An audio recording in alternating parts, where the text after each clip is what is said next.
Welcome, Truth Seeker. Hope you're just arriving. Really appreciate you guys signing up for Gematria School. This is going to be the first episode. Tonight, the topics we'll be covering, pull up my little chart here. You know what? Instead of looking at me, let's go to the screen so you can read along with what we're going to be covering this evening. I'm going to switch this over. And before I move ahead, I just want to make sure that we're transmitting and people are able to join through the Patreon page. See if it's popping up here. It looks like we are live. Okay, so people should be able to join right now. Give people a few minutes to get in here.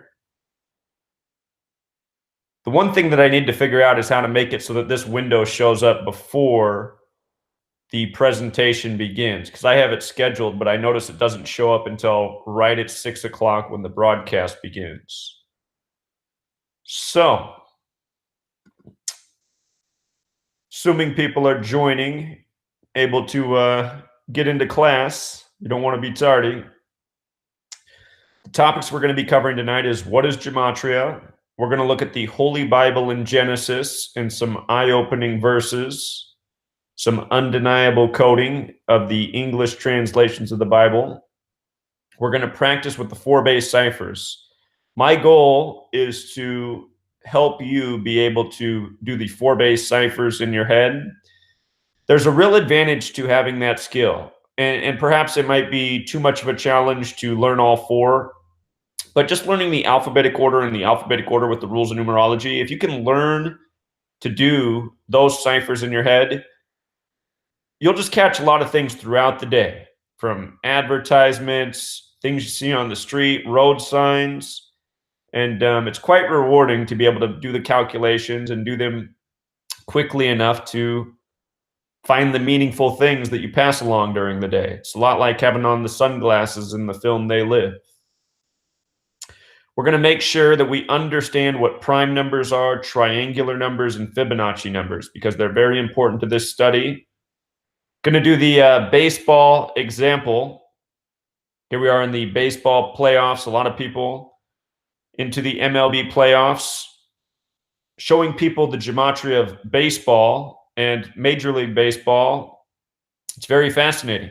Earlier this year, when I was driving people around for Uber and Lyft, taking a lot of people to Mariner games, I really made a lot of baseball fans' day just sharing with them the simple coding of baseball and Major League Baseball. I think it's a good way to broach the subject for a lot of people. Then what we're going to do is we're going to open up and see what's live in the news, and we're just going to do a decode in real time. Again, I'm encouraging a lot of people to start their own blogs, their own YouTube channels, putting out this information, sharing this information whatever way they can. I want you guys to see in real time how simple it is to decode news and how quickly and efficiently it can be done. And we'll end with a question and answer session. Also, as we move through each section, once we finish section 1, I'm going to come and look at the chat. I'll let you know when I'm looking at the chat, because like right now I can't see the chat. I'll let you know when I can see the chat, and I'll ask if there's any questions or clarification, just like we were in the classroom. We finish part 1 of the lesson. I want to make sure everyone understood part 1 of the lesson before we move on to part 2. So on. So we'll take a short question and answer break. If you guys could do me a favor, and when I'm looking for those questions, if you could not clog up the chat with other things at that time, I'd appreciate it, because I want to see the questions from the people who need clarification. If you got a big question that's something different, that's going to be at the end. At the end, we'll do the Q&A and try to get as many questions answered as possible. So before I move ahead, I'm going to just peek in the chat real quick. Since it's the first night, I want to make sure people are finding this and getting in here. I want to make sure I'm talking to an audience. Let's see. I have to go to YouTube to see if there's people in the chat. I see that Brandon's here. Brandon's a veteran at this. People who are brand new, it says there's 36 people watching now. Okay, so maybe people aren't using the chat. But if you are new to this format, I see Vince here. I see David, Bradley. Okay, people are here. This is good. I know a lot more people have signed up than the 35. Might be an experiment the first evening. People getting familiar with the platform. I mean, there has to be a way for people to see the post before 6 p.m. when I start broadcasting, because I don't get why that is. I scheduled it so I feel like it should show up on the front page so people know where to come and click as soon as 6 o'clock gets here.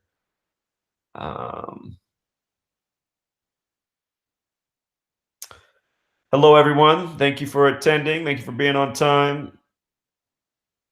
I think what we're going to do is we're going to start moving ahead. For the people who show up late, they can always watch this later and catch up on what they missed out on. It is the first session, so of course there's going to be some hiccups, little learning curve. All right. So again, let's go over what the first part of today's inaugural Gematria school lesson is. What is Gematria? And I'm sure a lot of you are somewhat familiar, but again, Gematria, it's the ancient practice of coding numbers into words, and it traces back to the Sumerians, traces back to the Hebrew alphabet.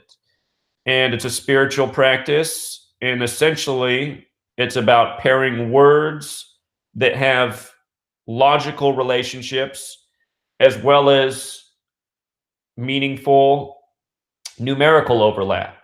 And again, when I first began and I first read about what Gematria was, one of the first things that I read was that in Hebrew, the word God sums to 26.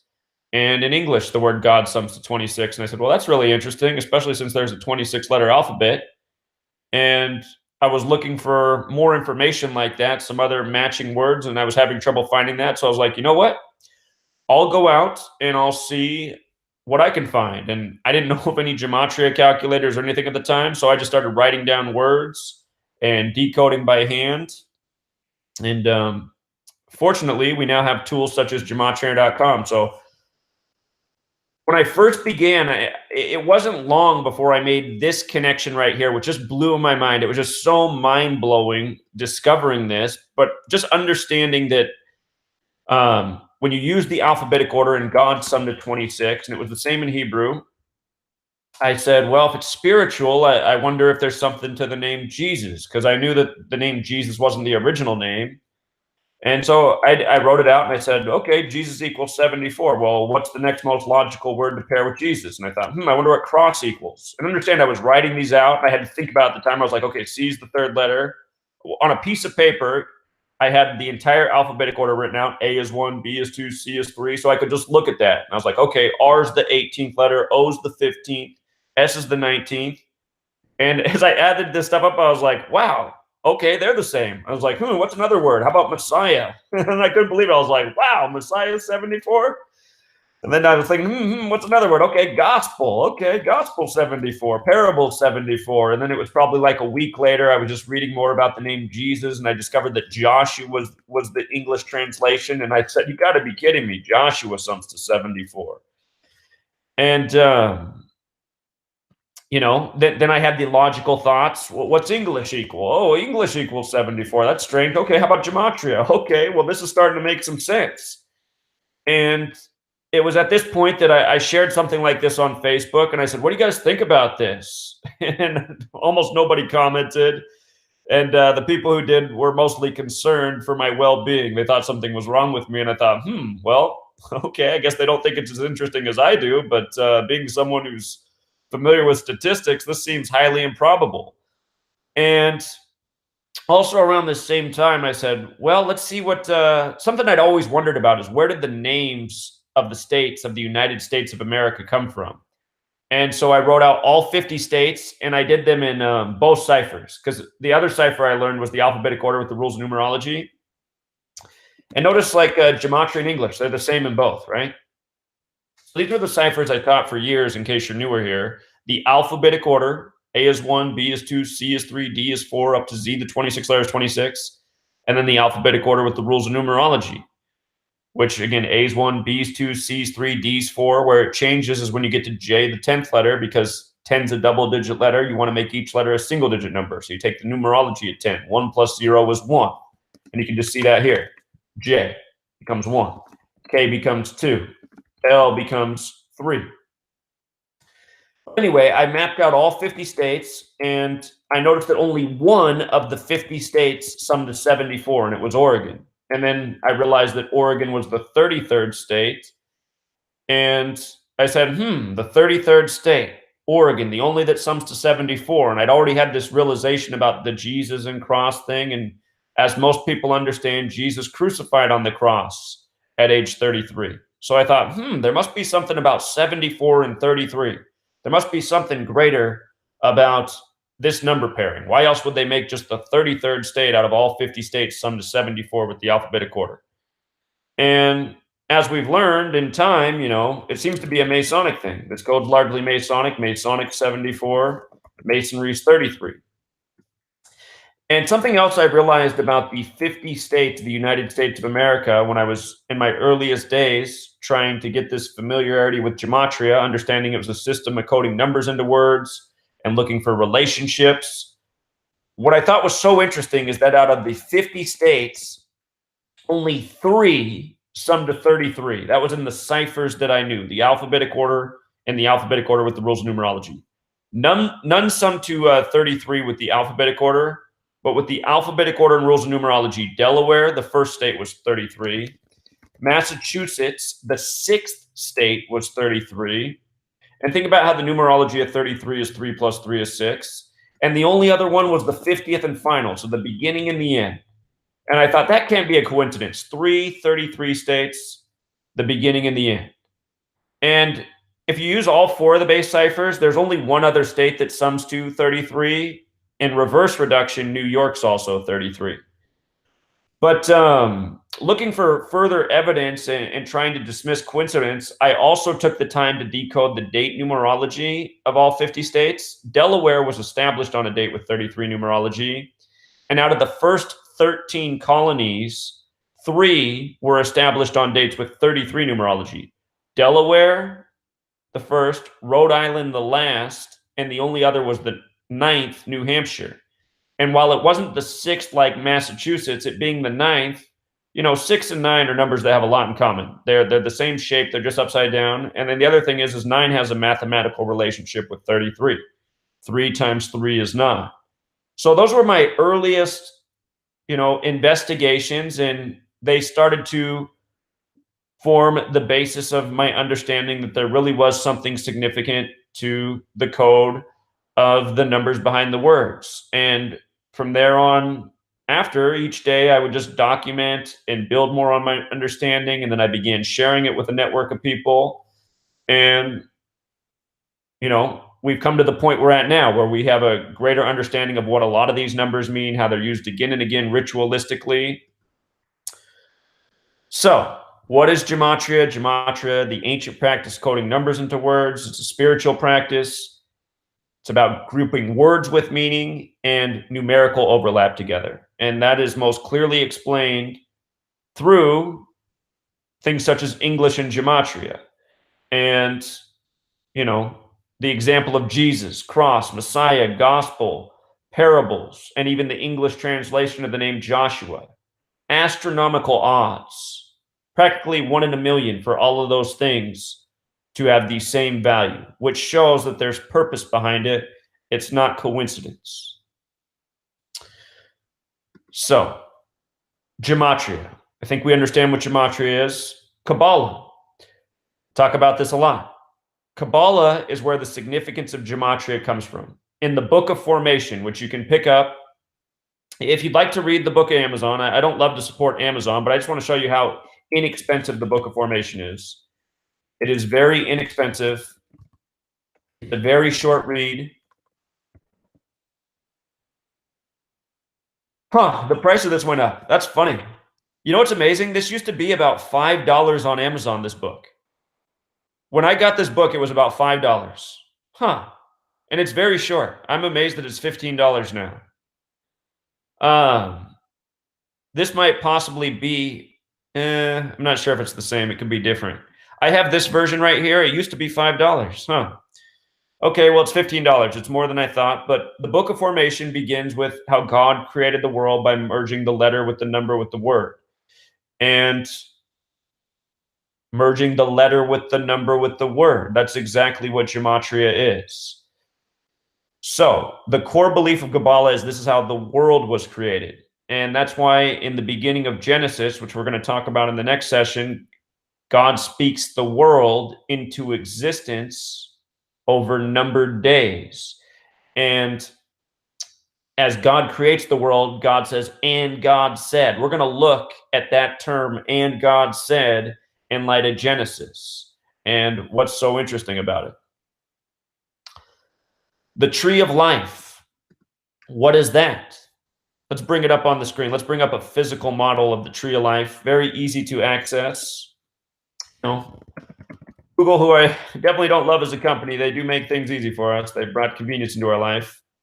We don't want that tree of life. We want the Kabbalah tree of life. See if we can find an English version. I do have this in my book. Maybe I should just... So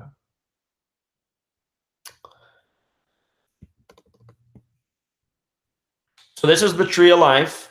What it's supposed to be is a physical representation of God and, in a way, the anatomy of the human body. For example, this region right here represents the sexual part of us, and this represents the crown, the top.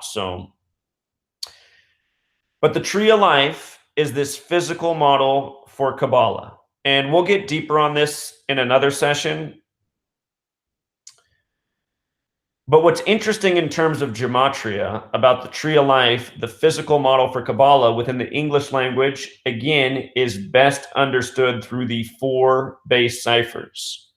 The 2 that we covered are part of our 4 base ciphers, the alphabetic order and the alphabetic order with the rules of numerology. The next part is the reverse alphabetic order and the reverse alphabetic order with the rules of numerology. And through these 4 ciphers, you can see how all of this comes together. Kabbalah has the Gematria 52 when you turn the alphabetic order around and use the rules of numerology. Tree of Life has the Gematria 52 in that same cipher. The Jewish name for the Tree of Life is the Etzah Chaim, which is the same in that cipher. And so is Gematria, also 52. Remember, the term the Cabal comes from Kabbalah, and the Cabal is also 52. So that's another example. We're going to get more into the 4 base ciphers, but just understand the tree of life is the physical model of Kabbalah about spiritual ascension. And to reach the top, the crown, you have to master a lot of different parts of what is considered spiritual understanding as taught through Kabbalah. And one of those lessons, which I think is easily understood by a lot of us, is that you essentially cannot be over fixated on sex. If you're stuck on sex, you'll never be able to spiritually ascend. And I think that's a really key concept in light of the world we live in. Understanding that the people who rule over us, who control media and government and entertainment, understanding that they practice Kabbalah and they use this every single day, you can see how they've saturated this world in sex. And so many people are fixated on sex. And I'm not saying there's anything wrong with sex. It's a healthy part of any adult life. But like anything, there's balance. And when you overdo it with something, it creates problems. And, imagine all the people online right now who are watching pornography and they're addicted to pornography and they're missing out on so many other things that are online that they could be experiencing, such as this knowledge or many other teachings online. So anyway, we'll cover the tree of life in greater detail in a future week, but just in case you weren't familiar with that, wanted to let you know about it. Now, what's Kundalini? Kundalini, old world spiritual belief. And perhaps in a future radio show, I'll be able to get a gentleman on. He's been corresponding with me through email. He is actually a Freemason, but he's really into what I'm teaching because I'm teaching about things he didn't know about. He says he's a master at this Kundalini, and he has incredible control over his body, and he can make all of his pores open up on command. And I find all this really interesting because I have no idea how to make anything like this happen, but he's letting me know that there is a lot of important things to Kundalini, and it really is a way of spiritually ascending. So for people who are into that, I would like to get that man on in the future, possibly on this educational program or my radio show, just to listen to him speak. He did come out and say that he is a Mason, but Kundalini, it is where Freemasonry's obsession comes with the number 33, because there are 33 bones in the human vertebrae, and the belief is that all spiritual work and all spiritual ascension is done up the human vertebrae. And again, in Gematria, in what is considered to be the most important cipher, according to authors who've written about this topic, such as Faith Giovanni, who wrote the Divine Triangle, such as Manly P. Hall, the Freemason, who shared a little about this knowledge in his book, The Secret Teachings of All Ages. They say it's this cipher right here, the alphabetic order with the rules of numerology. Remember, Masonry is 33. Secrecy is 33. Order is 33. The word people is 33. The word person is 33. And as we've talked about, even the word goyim is 33. And in terms of it being a spiritual number, and Masons such as Manly P. Hall saying that the Bible is based in these old world spiritual teachings that have been packaged into something new, as in the Holy Bible, it is interesting that when you flip the alphabetic order around and use the rules of numerology, Bible is 33. Good book has that gematria of 33. Sunday, gematria of 33. And just when you use the alphabetic order in terms of spiritual and 33, this was also one of my earliest discoveries. I always wondered where the word amen came from. And when I saw that it equaled 33, I thought that was so fascinating. And realized it was years later that I discovered this reverse cipher. But right away, I saw the amen in 33, and I thought, Jesus on the cross of 33, spiritual, amen. What's it about? When I first started, I didn't know about this Kundalini. It was news to me. Learned about that later. So we're just establishing what are these things? Where do they come from? I should also share about the word Kundalini in case you're not aware. Kundalini has the gematria 58 when you flip the alphabetic order around and use the rules of numerology. With the regular alphabetic order and rules of numerology, Freemasonry is 58, like secret society. Again, Freemasonry has many of its secrets in Solomon's Temple from the Old Testament. When you become a Mason, you have to pass 3 levels. You have to do a tracing board for each level. The tracing boards are in tribute to Solomon's Temple. They say that Freemasonry is based in the teachings of the Rosicrucians. So we can see these numbers, not arbitrary. Remember, the belief is that God created the world by merging the letter with the number.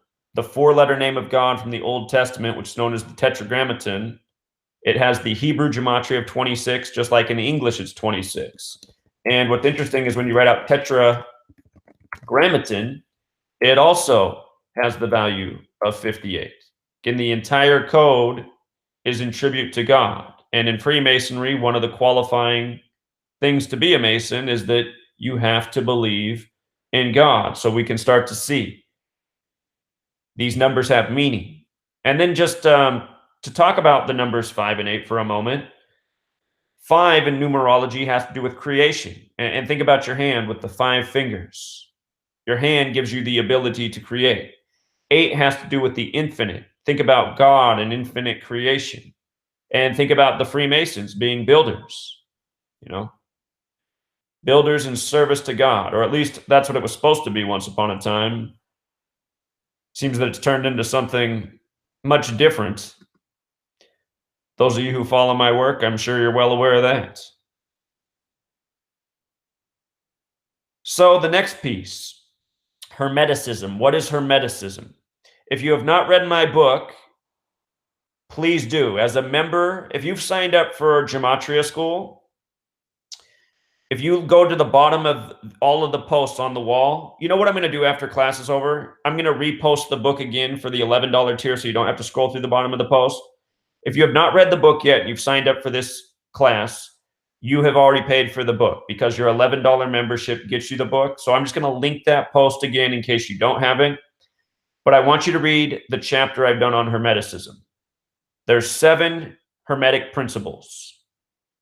And the one we're going to focus on tonight, again, is the rule of vibration, frequency. In Hermeticism, everything carries a vibration. And that means every number, every letter, every shape, every symbol, every color, everything carries a vibration, and that vibration has an influence on our behaviors. It dictates, everything that happens around us. And while it might sound silly, and I got to admit, when I was first getting into this study and researching, some of the things I read about, I was just like, that sounds so silly. I mean, really? Could that be? Why would anybody come to that belief system? And I had to have my own realizations to go, well, wait a minute. Maybe this isn't so silly. And again, when I first began, I've shared this example before, but I'm just going to share it again.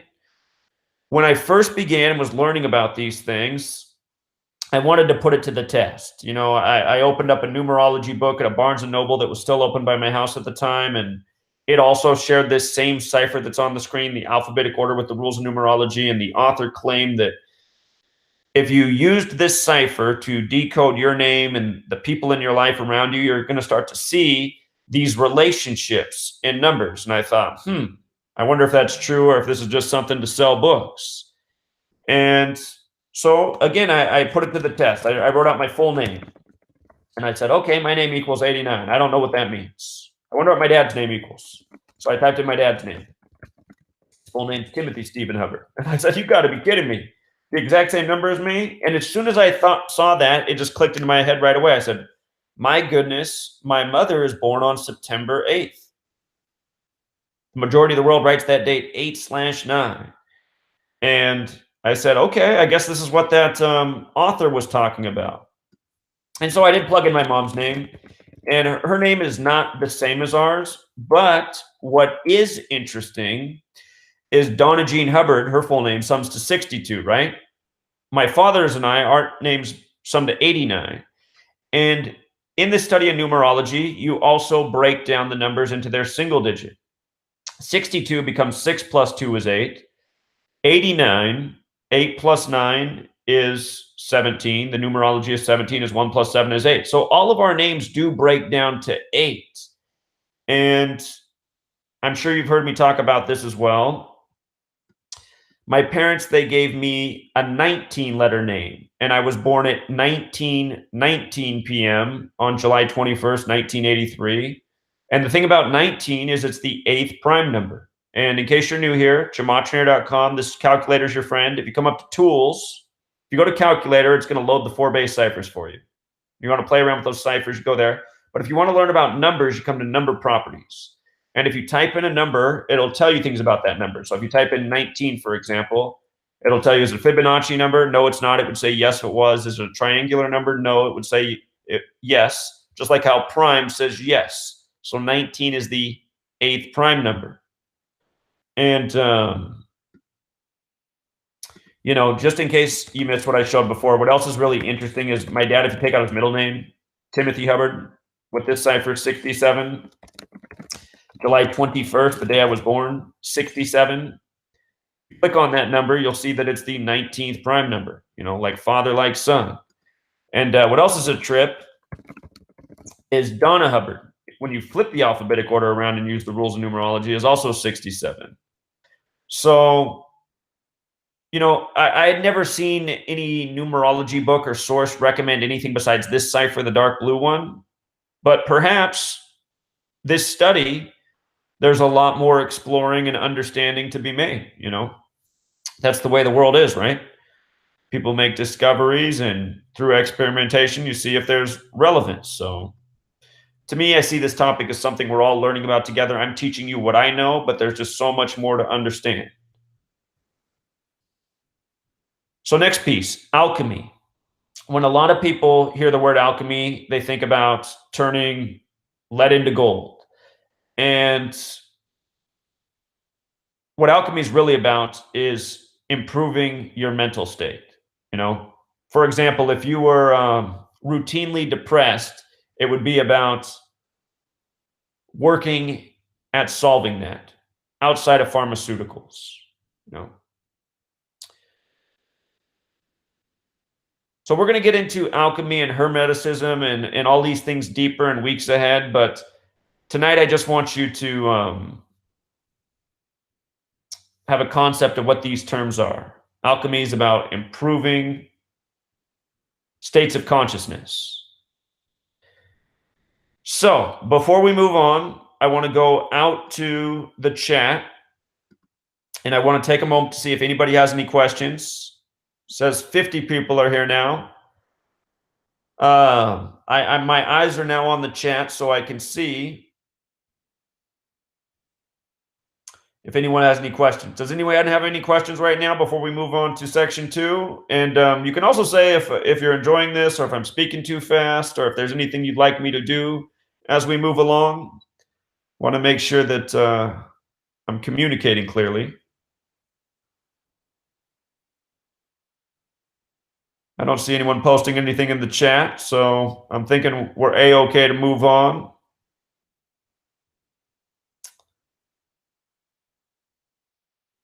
Can you explain the name Tiger Woods and all the coincidences? Okay, so questions like that, let's save that for the end when we do the Q&A. I'm happy to answer the Tiger Woods question, but we'll save it for the end.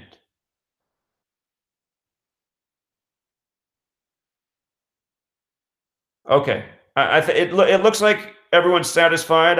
I wish more people were here. Oh, Trisha has something. If numbers are exact match, is that good for us? Well, so okay. The study's dualistic, right? So, like, somebody will come to me and they'll say, Zach, you're always talking about how 38 has to do with death, murder, killing. My name equals 38. Is that bad? And I'll say, no, because the study's dualistic. There's positive terms that equal 38 too. So I wouldn't necessarily say that anything's good or bad. I think it's more about just marveling at how these things work out. Like, for example, my parents had no idea what their numerical name values were. They thought this study, well, my dad's just kind of always like, when I talk about it, he's like, oh, that's interesting, but he'd rather just watch the baseball game or something. And for a while, my mom thought that maybe I'd lost my mind, but I think over time she started to say, oh, okay, this can't just all keep being coincidence. But she's not the most mathematical person, so this isn't something she takes to. And she likes to make her wreaths, as I've showed you guys. So she stays doing what she's doing. But I'm just making that point because even though that they had no understanding of any of this, just somehow all of this worked out organically. And that's what the numerology books speak to, that there's an organic side of this code. It has influence in our life. It brings the relationships that we have into our life, the experiences that we have. For example, I didn't even realize this until I moved here, but the town that I'm living in, when you flip the alphabetic order around, it sums to 89. And it's been I haven't been here that long, but already a lot of strange things have happened. The FBI came to my door, falsely accused me of something. And then right when it seemed like maybe I was at the rock bottom of this study and doing this work, just like that, it was like a complete 180. And all of a sudden, it seemed like we were gaining ground faster than we ever had before. So, and I should also point out this, you guys, the word number equals 89, and numbers have always been my thing. And you might notice the number's 35 over here too.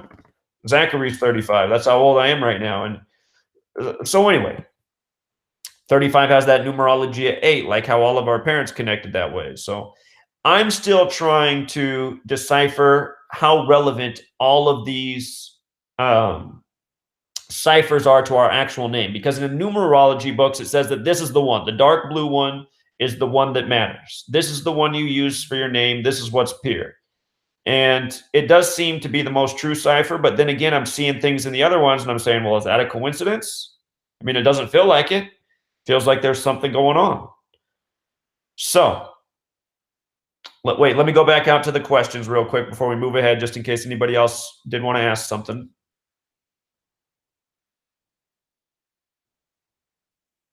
And Trisha, I don't know if I completely answered your question the way you wanted, because you said, is that good for us? I guess what I'm saying is it could potentially be good. And we'll leave it there. Jane finally found it. Glad you made it here, Jane. I think a lot of people are learning how to enter this tonight. And after tonight's episode, I'm going to go out and put a tutorial so people know how to join this next week on time, which I should have done a better job of. But because I know a lot more people are signed up than the 52 people it says are here right now. Perhaps other people are planning to watch it later. Do we have to begin to read the book before we begin to understand Gematria? No, but if you read the book, you'll understand it a lot better. Tonight, I hope you're beginning to understand. That's the purpose of this lesson, and to really give you a foundation so that you feel strong and competent and can start to explain this to your friends and family if you want to. But if you read the book, yeah, absolutely, it's going to help you out.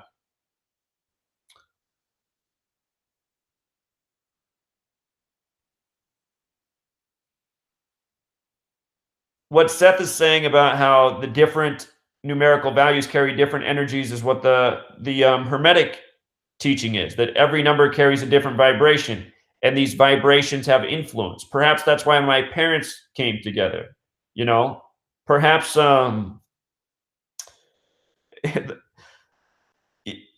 guys understand what I'm saying. I believe these things influence our behavior. A lot of people who've taken the time to decode the relationships they're in, they see how organically the numbers work out for their loved ones and the births of their children. And there's a lot of people over the years who've heard me teach about this and deciphered their own lives and shared with me that information. So I've gotten to see just how many people are having these experiences. Okay.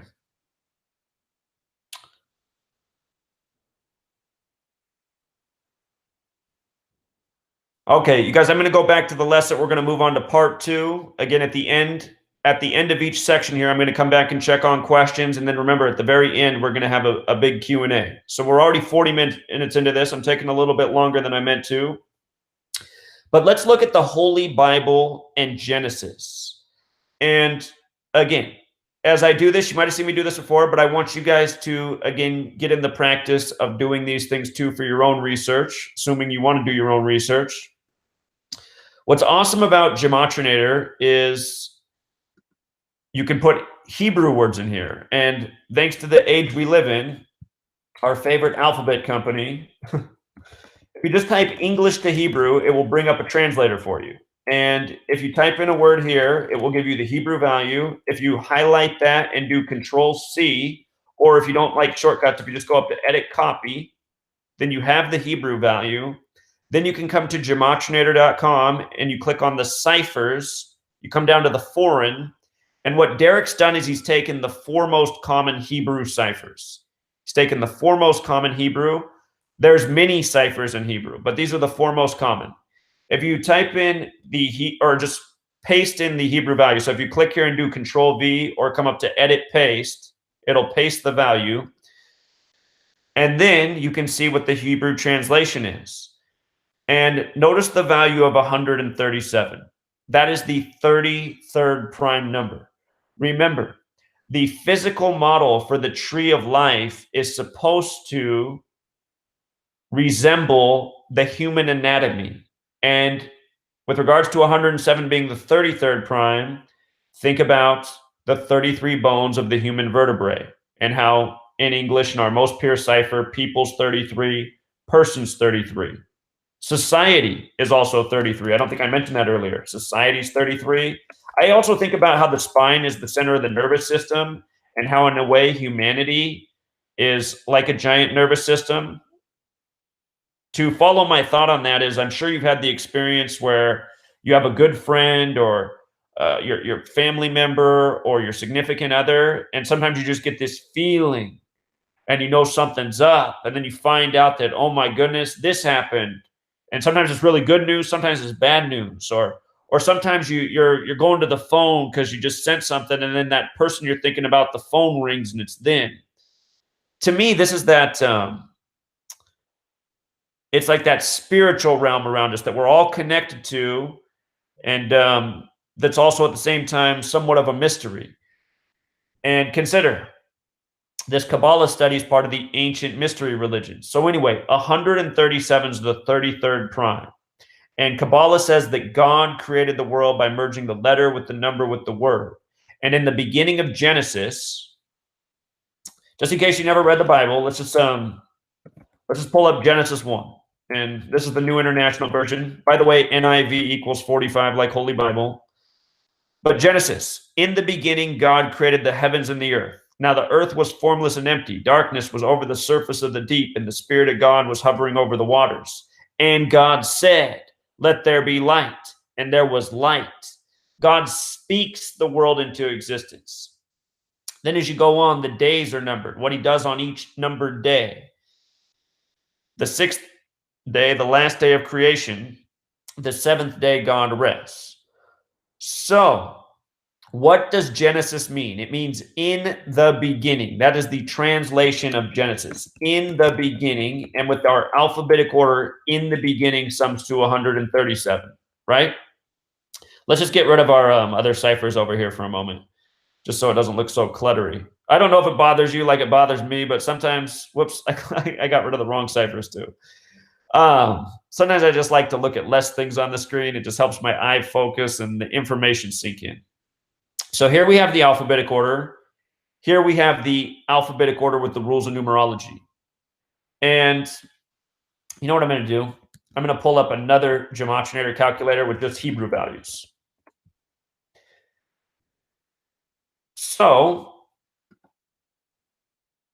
we want those Hebrew values. Whoops, not all ciphers. Bear with me a moment here. We just want the Hebrew over here.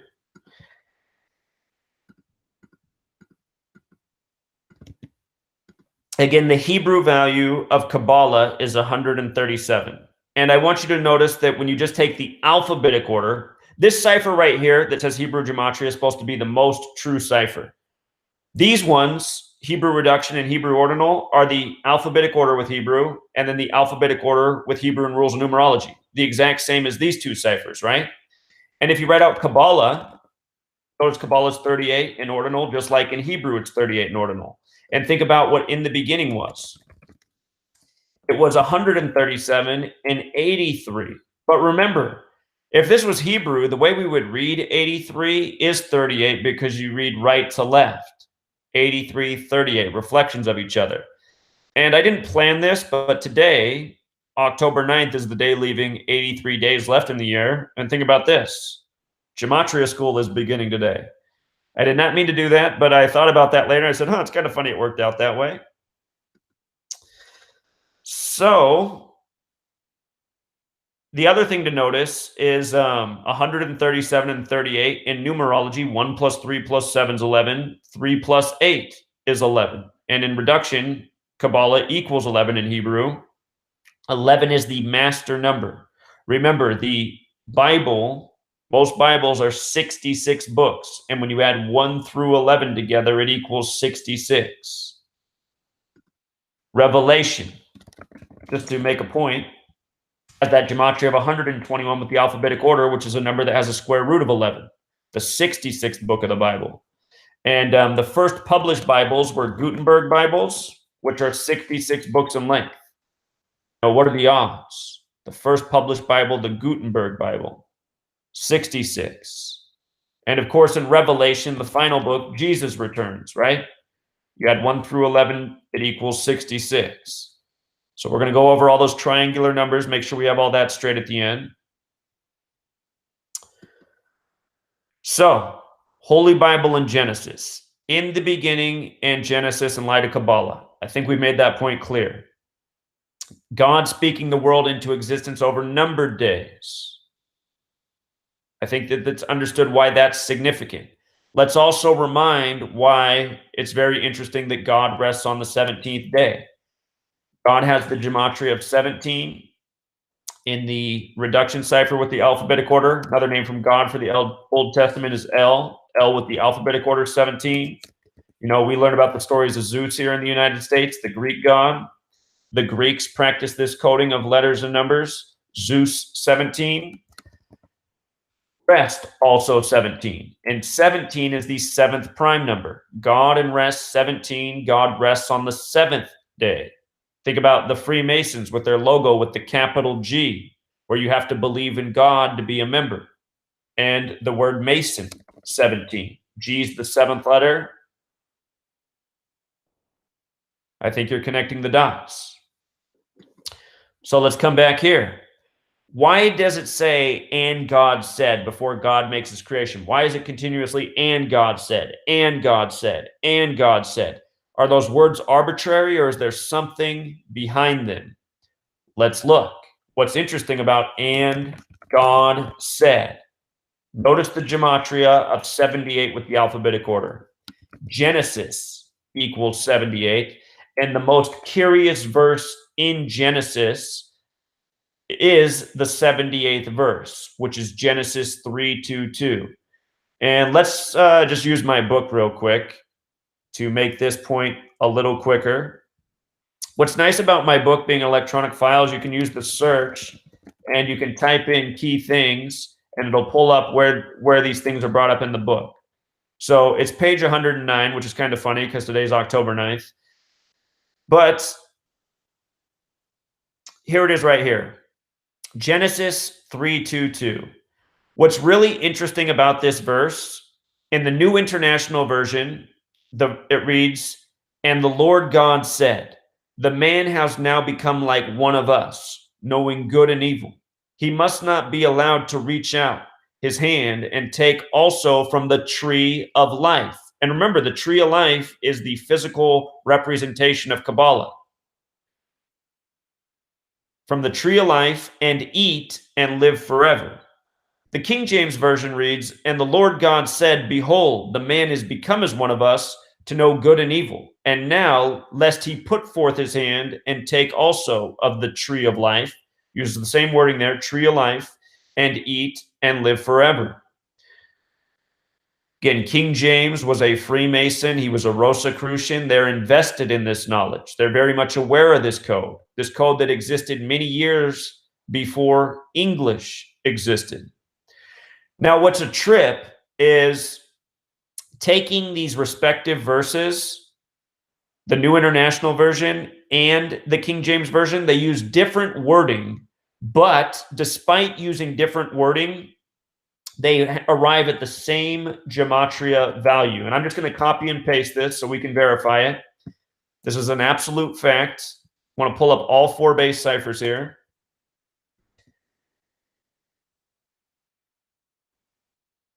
Wait a minute. Hold on. Did I copy? I might have copied the wrong thing there.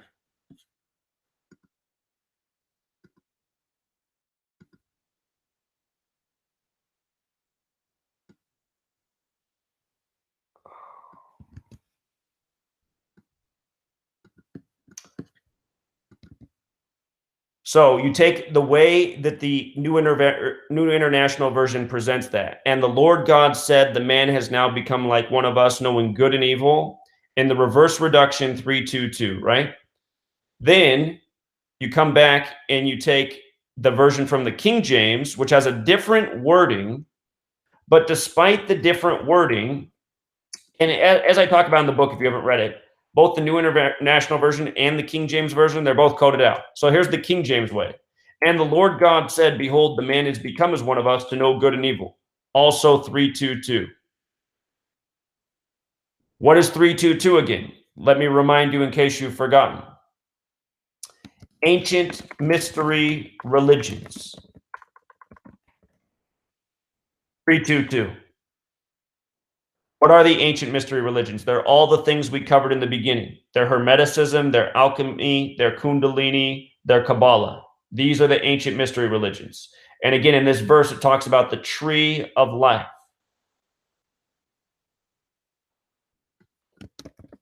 The other thing that's 322 is the Abrahamic religions in the same cipher. Abrahamic religions 322. And what are the Abrahamic religions? They're Judaism, Christianity, Islam, three faiths that are all connected to the Old Testament and all directly connected to Genesis, where this verse is written. And again, this verse 322 is the 78th verse, Genesis. Just as a point about 78, remember, Jesuit equals 78, the Masons within the Catholic Church.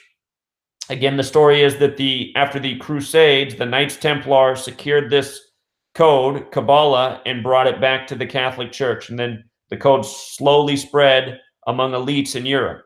And then, as we know, slowly across the world. Jesuit, 78. We also know that the Scottish Rite, very big on this code, Scottish Rite has that Gematria 78. And think about the Masonic order at Yale, Skull and Bones, that identifies by the number 322. Isn't it something else? I mean, when I first found out this stuff, it just blew my mind. It just blew my mind all over the place. So you can just see how deliberate it is. I mean, what are the odds of all of this stuff being an accident, a coincidence? And again, there is a belief in Kabbalah that is expressed in this verse. And there's some people that say you should not study Kabbalah. You are not meant to know this knowledge. This is God's knowledge. It's only supposed to be for God. Human beings are not supposed to have this information. And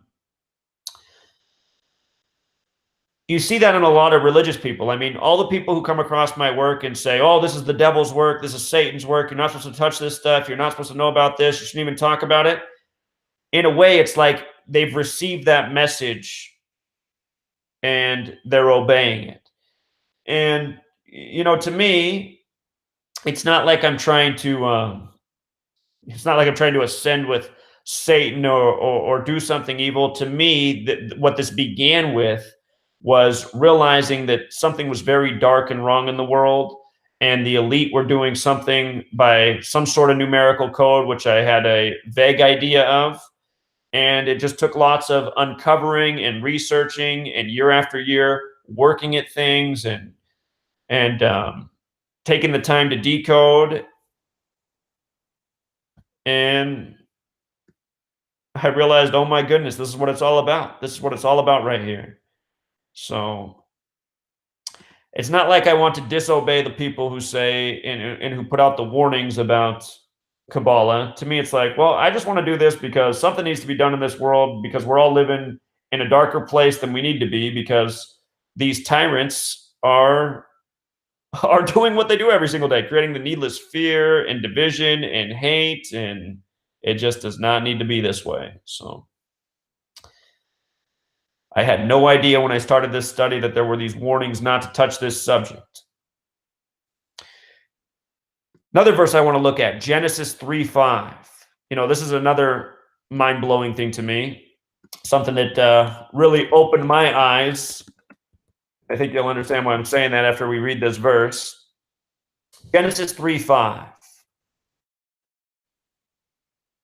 When the woman saw that the fruit of the tree was good for food and pleasing to the eye, and or excuse me, I'm not reading Genesis 3:5, excuse me.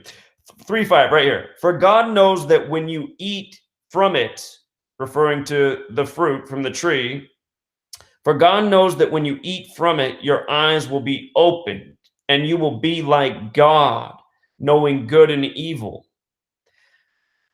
This is about, you know, the tree that you're not supposed to touch. You're not supposed to eat from. And is that the tree of life? Is that the knowledge of the tree of life? Again, let's read it one more time. For God knows that when you eat from it, your eyes will be opened and you will be like God, knowing good and evil. And this is Genesis 3:5, right? The God of the Old Testament is Elohim, which has this gematria of 35.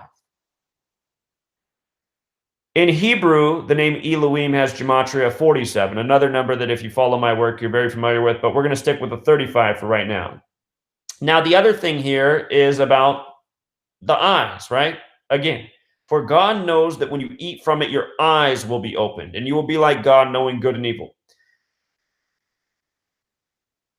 When people think of eyes, they think of the eyes on the face. But again, the body has 3 eyes, the 2 on the face and the 1 in the mind.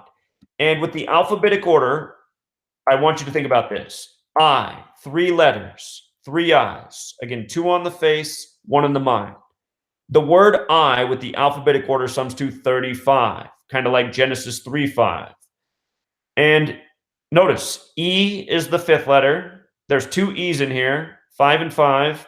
And then there's the Y, which is the 25th letter. And the square root of 25 is 5. So all 3 of these letters have a relationship with 5. And the thing is, in numbers, 5 is the 3rd prime number. And as we're going to get to, prime numbers very important. They show strength because they cannot be divided. So there's this mathematical relationship with 3 and 5. There's this clear connection with eyes and Genesis 3:5, which again connects to the tree of life and Kabbalah. So I believe this is why the word I is what it is. And again, there's just so many little things in Genesis that by applying this code, you can go, oh, wow, this is really interesting. And we're just touching some of them tonight. Genesis 6:6 is another very interesting thing to consider. Let's look up Genesis 6:6.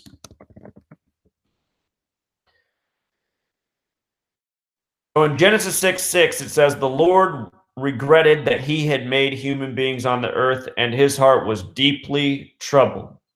God regrets making mankind in Genesis 6:6. And consider mankind's made on the 6th day. Again, just in case you've never heard me talk about this before, there's something really interesting about the word man in light of man being made on the 6th day. 6 is the first perfect number. The next perfect number is 28. And with the alphabetic order, man is 28. Man made on the 6th day. And if you write out the word number in our most pure cipher, the alphabetic order with the rules of numerology, number is 28. Notice number has 6 letters in it. N-U-M-B-E-R. 6 letters sums to 28. The first 2 perfect numbers encoded in the word, easily understood through the language of Gematria. And if you don't know what perfect numbers are, they're the numbers that the divisors of the number sum to themselves. So here, the smallest perfect number is 6, which is the sum of 1, 2, and 3. The numbers that divide into 6, not counting 6 itself, are 1, 2, and 3. 1 plus 2 plus 3 is 6. Other perfect numbers are 28, 496, and 8,128. And then it just gets bigger and bigger. There's not a lot of perfect numbers. Understand they're rare. So what are the odds of the way the word number and the word man work out? 2 perfect. And don't forget, God makes mankind in the 26th verse of the Bible. God 26. The first man is Adam, as Gematria 26. But mankind, God regrets making mankind in 6:6, Genesis 6:6. And why does that matter? The word mankind equals 66 with the alphabetic order. Number of a man has gematria of 66. The Bible, 66 books in length, unless we're talking about the Catholic Bible, which is 73 books, which is the 21st prime, and for the record, Bible also 21. And then also think about Revelation, where in the 66th book, you learn about the number of the beast, the number of a man. So God starts to regret man because he sees that man's wicked. And think about this thing with Kabbalah and having this understanding, how it opens up the door to good and evil. It's like, what if we lived in a world where evil had never been introduced?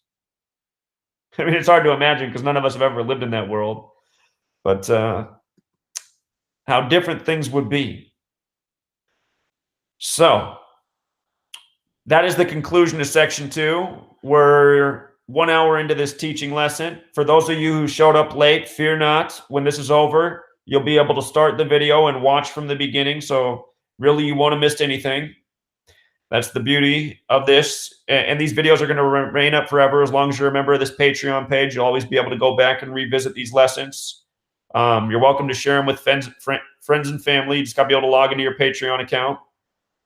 But let's go out to the questions.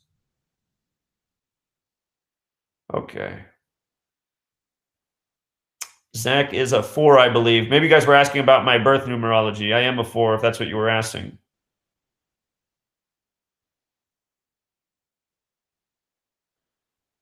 Let's see. Anybody have any questions about section 2?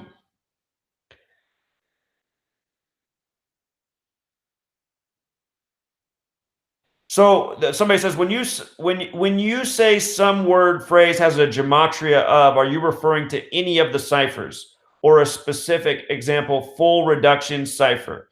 If this is answered in the book, let me know what I can read. So in the book, anytime I decipher a word, I let you know what cipher the value of the word is. It's not anywhere that I decode a word and leave you in mystery of, well, what cipher is that in? Throughout the book, every single calculation is explained what cipher that calculation's in. And when I'm making my videos and saying that word has a gematria of this, I'm always talking about the base ciphers. If I'm not talking about the base ciphers, I'll say in Jewish gematria or septenary or English extended. But also, just asking me that question, I use this term in the book, and when I speak, I often don't. There's actually a plural for the multiple numerical values of a word. So gematria is the singular. This word gematrio is the plural. And I just want you to see that with the alphabetic order, the plural is 108 and 45. That's the exact same as geometry. And remember, this study means geometry in language. So, if I was speaking more appropriately, and I really should get in this practice, I wrote it correctly in the book, but then when I speak, I don't use it. If I'm going to say the gematrio of the word gematrio, it's 108, 45, 135, and 54 in the base ciphers. And let me know. I'm going to come back to the chat. Does it bother you when I don't clarify each time exactly what cipher I'm speaking of? Because I know that when I speak, I'll always say if it's outside of the base cipher, but I am aware that I'll just say this word has this value in gematria, and I will be speaking about any of the 4 base ciphers.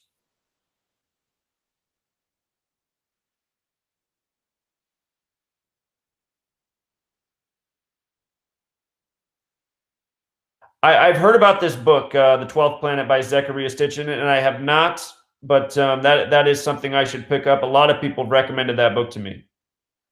So I will look into that. Okay, Pete, I understand. You just want clarity because you're learning this. So yeah, it's a good question. And when you read the book, you'll see that every single calculation in that book, I tell you what cipher it is. Because with all these ciphers that we learn about, it can be really confusing if you don't clarify. And I say that to a lot of people who will use like every cipher and make a list of words, and they'll say, look, all these words sum to this. And I'll say, yeah, but you should label what cipher, because I mean, it's kind of cheating when you use every single cipher to make a list of things that relate together,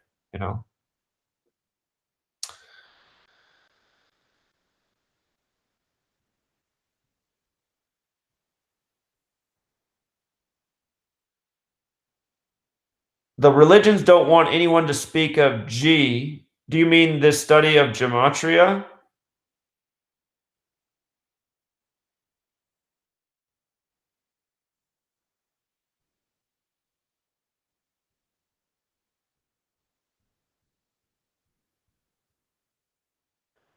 So will I please number the pages of the book? I will number the pages of the book when it's in printed form. And if I do issue it another electronic copy, I can add it too. But But in case you weren't aware, when you use your PDF reader, where's the book at? When you use the PDF reader, it tells you what page you're on, if you're not aware of that. So even though I didn't put the actual numbers on the pages, you should still be able to see what page you're on just using the reader. But yes, I'll do that in the future. That's fine. So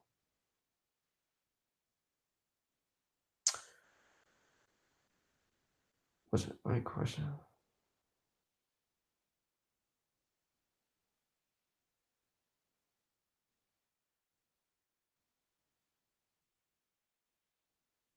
Welcome. Glad more of you are showing up and finding where this lesson's at. In future weeks, hopefully it's easier for you to find it here. I see that a lot of people are not here tonight, so I'm hoping they're going to watch it later. I'm going to do a tutorial video on YouTube so people know how to get into class next time. Sometimes things are tricky the first time. But okay, I think we've answered the majority of the questions that have to do with section 2, so let's move on.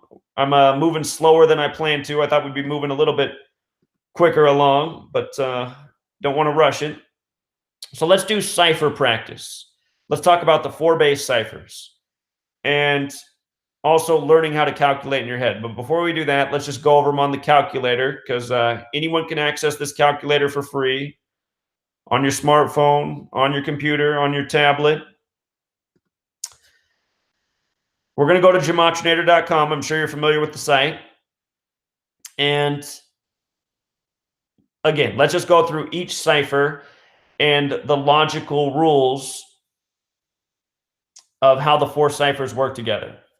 So again, the dark green cipher on the far left is the alphabetic order. A is 1 up to Z is 26. The next cipher is the rules of numerology. The dark blue cipher, it's our most pure cipher. I always say this, if you could only take one of these 4 ciphers, this is the one you'd want to take. It will reveal the most. But then again, you want the full set to see the full picture. So the dark blue cipher, once you get to J, the 10th letter, it's not worth 10. It's the numerology of 10. It's 1 plus 0 is 1. K, the 11th letter, it's not 11. It's 1 plus 1 is 2. And L, the 12th letter, 1 plus 2 is 3. M, the 13th, 1 plus 3 is 4. You just do this all the way. You make each letter a single digit number. Then you add the word. Now, there are 3 things to know about the reduction cipher. And here, I'm just going to get rid of the other ciphers. This is what you need to know. We're going to start with K. There's something special about K, and the special quality comes from numerology. K is the 11th letter, and in numerology, you do not need to reduce 11. It's the master number. So K can be 11 or 2. So if you have a name like Karen in reduction is 22, but if you take into account the master numerology of K, Karen's 31. I hope that's clear. The other letter that has master numerology is V. V is the 22nd letter. So if you break down 22, it becomes 4. But if you preserve its master numerology, it remains as 22. In case you're new to numerology, I'm just going to get rid of this for a second. Let's say you had a number like, let me think for a second. You had a number like 137, right? In numerology, the numerology of 137 is 1 plus 3 plus 7 is 11. So you have the option to stop right there. You can just say, okay, we're stopping at 11, or you can take it a step further and go, okay, the numerology of 11 is 1 plus 1 is 2. If you have a number that breaks down to 22, so like 994, you would go 9 plus 9 plus 4 is 22. And then you could say, okay, this number has a numerology of 22, or you could take it a step further and take it down to 4. So if a word has a V in it, like Victor, Victor is 33. But you can also take into account the master numerology of V, which means you're going to add plus 18 more, right? Because V's 4 here it's 22. When you learn to do these ciphers in your head, you can also learn to make these simple exception calculations, like if you get to the point where you can do Victor in your head as a single digit, you go, okay, Victor's 33, you calculate in your head, you go, but there's also a V in here, which means I can add 18 more. So just 33 plus 18, 51. So those are the numerology rules, right? Now there's another gematria related rule. The 19th letter. The 19th letter is S. And 19 is the only letter you have to reduce 2 times. 19 in numerology is 1 plus 9 is 10. I'll just bring this up here just so you can see S is 19. 1 plus 9 is 10. And then you can break it down one more time. 1 plus 0 is 1. So that is why the 19th letter can be 1 or 10, which means if you have a word such as Susan, well, here, maybe I'll just do one with one S at first, just so it's not as confusing. In reduction, Sam becomes 6, right? But because there's an S in it, you can make the S 10, which is plus 9 more. So Sam is 15. You know, if you have 2 S's like Susan, that means you would add plus 9 more for each S. So Susan's 11 in reduction. If you count S as 10, Susan becomes 29. But notice, it never changes the numerology of the full breakdown. It's never going to change the mathematical numerology breakdown when you take into account these exceptions. 29 in numerology is 2 plus 9 is 11. 11 is 11. 74 is 7 plus 4 is 11. So the exceptions for the K, the V, the S, they're never going to change the overall numerology of the word. They're just going to change the calculation sequence. K11, S19, V22. And what's appropriate is if a word has a K and a V in it, like Kevin, you should do the master. If you're going to choose to do the master numerology, you should do it for both. You shouldn't just do the master numerology K and not do the V. You should do it for both if you're going to take into account the K and V exceptions, as I call them. So I hope that's clear. Now, coming back to the 4 base ciphers, let's get them all back up here. Whoops. The next cipher is the reverse alphabetic order. So Z is 1. Back to A is 26. You know, when we put in A, we see that it's the biggest number.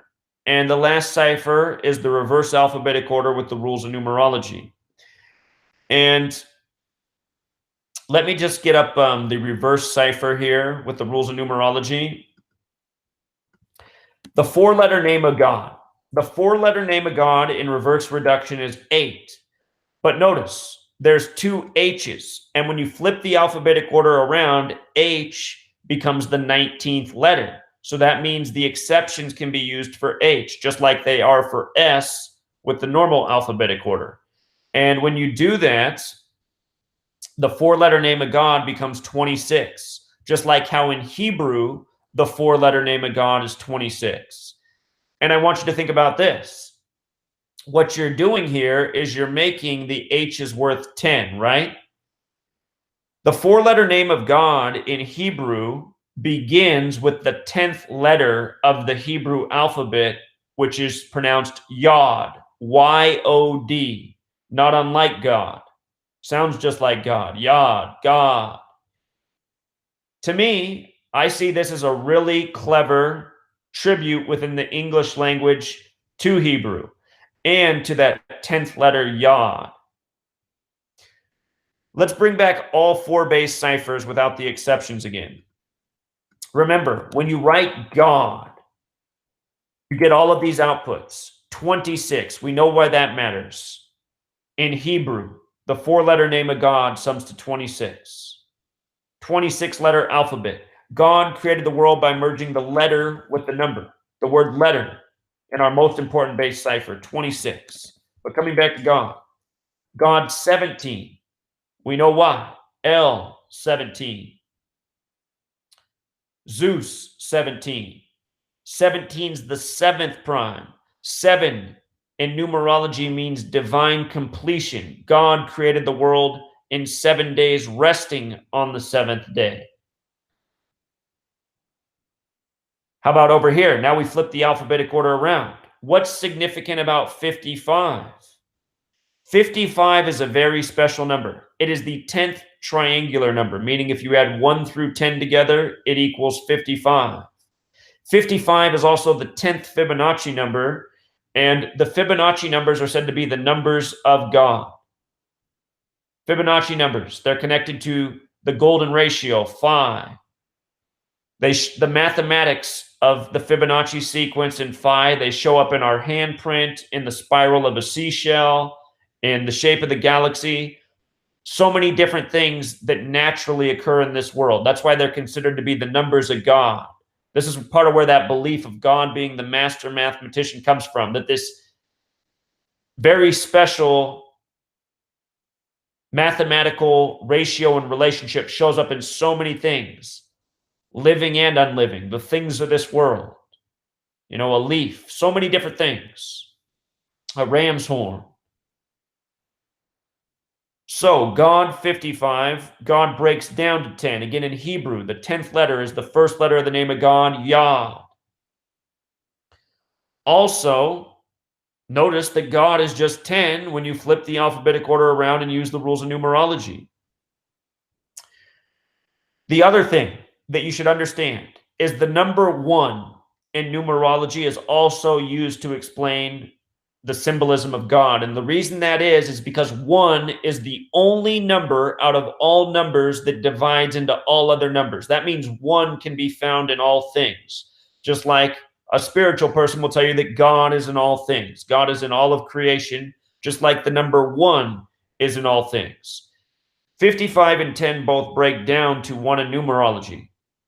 In numerology, there's also a belief that if you put a 0 at the end of any number, so 1, you put a 0 at the end, it becomes 10.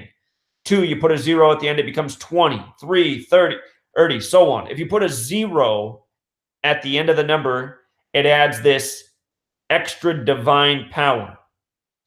So 1 already symbolizes God. You put the 0 behind it, it's like you're emphasizing that power. And again, I want you to think about that in light of the 4-letter name of God, where the first letter in that name is the 10th letter from the Hebrew alphabet, Yod. And at the same time, I want you to think about the dualistic nature of this study. Satan, with the alphabetic order, is 55 and 10. Duality. Satan doesn't have the 26 and 17 connection, though. The other thing I want you to think about is this. If you write numerology in our most pure cipher, it's 55.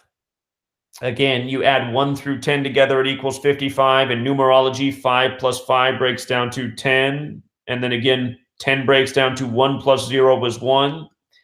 Also, Fibonacci in our reverse reduction cipher is 55. What are the odds? What are the odds? The 10th Fibonacci number is 55, which is amazing to think about. The 5th Fibonacci number is 5 also, which is also interesting. We'll talk more about the Fibonacci numbers in a moment. So the other point I want to make, here's something to think about. We'll just start with a 2-letter word. And we're going to get rid of the reduction ciphers. There's just little tricks I want to teach you about the 4 base ciphers. We'll do a 2-letter word. We'll do as. So as with the alphabetic order equals 20, in the reverse alphabetic order equals 34. And there's a formula. If you can decipher what a word sums to with just the ordinal value and you don't have the reverse ordinal value,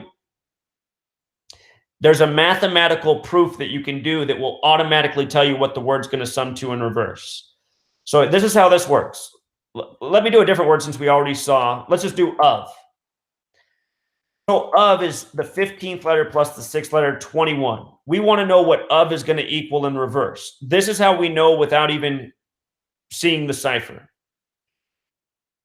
You take the number of letters in the word. So we have 2 letters here. And you multiply 27 times the number of letters in the word. So 27 times 2 letters is 54. Now with that 54, you subtract the 21. 54 minus 21 is 33. If you can do that kind of math in your head, then you can make these calculations. Watch what happens when I put in reverse ordinal. Of is going to be 33. Okay? So let's just do a 3-letter word. Let's axe. Axe is 1 plus 24 plus 5, 30. Now, what's our formula? We need to take 27 times the number of letters in the word. So 27 times 3 is 81. And 81 minus 30 is 51. That means when we do reverse ordinal, the value is going to be 51. And it is. Okay? 4-letter word. Same thing here. Let's do a 4-letter word. 4, like we're on the golf course, and I have to yell this out a lot when I play golf. Like, I haven't been able to afford to play golf much because it's an expensive sport, and I'm definitely not the best, and I'm always giving other people on the course a scare here and there. Makes me feel bad. But anyway, 4. With the alphabetic order, 4 is 44. And isn't that kind of funny? You could kill somebody with a golf ball. Anyway, what's our formula? 27 times 4, which is 108. We're going to subtract 44 from 108. What's that give us? 64, correct? Am I mistaken? I don't believe so. So do you see how this formula works? And it would be the same thing with the reverse alphabetic order. If you were doing it in reverse, you would do the same calculation to find the ordinal value. This is why things like Negro, slave, blues are the same forwards and backwards, because they all have the same ordinal value and they all have the same amount of letters. Again, somebody asked about tiger earlier. Tiger, 59 and 76. Woods, the other way around, is 59 and 76. Not arbitrary that the Million Man March was on the day leaving 76 days left in the year that Motown came out in 59, as I've said many times. So that's a trick with the alphabetic order and the reverse alphabetic order. If you can solve the word with the alphabetic order in your head, you can figure out the reverse alphabetic order with that mathematical formula. 27 times the letter placement, times the amount of letters, and then subtracting the value of the word you have before you. That'll give you what the reverse formula is. And realize it works the same with a single-digit letter. Like, for example, if you know J is the 10th letter, then you're taking 27 minus 10, J is 17, right? Somebody once said, I don't understand why we're using subtract 27. Well, imagine if you subtracted from 26. What would Z, the 26th letter, minus 26 be? It would make Z worth 1. That's why you have to subtract from 27. Z, 27 minus 26, it gives you 1, the reverse alphabetic order placement. So I'm imagining that's clear. I'm hoping that I explained that clearly enough. Assuming I have, we're going to go to the reduction ciphers now and talk about the trick here. It's pretty much the same thing. In reduction, we're working with the numbers 1 through 9, right? So if I put in A, we know that A is worth 1 in reduction. The two values of the reduction and the reverse reduction, they have to break down to a numerology of 9. So if this is 1, this has to be 8, okay?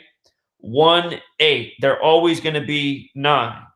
If B is 2, then we know that the next one has to be 7. 2 plus 7 is 9, right?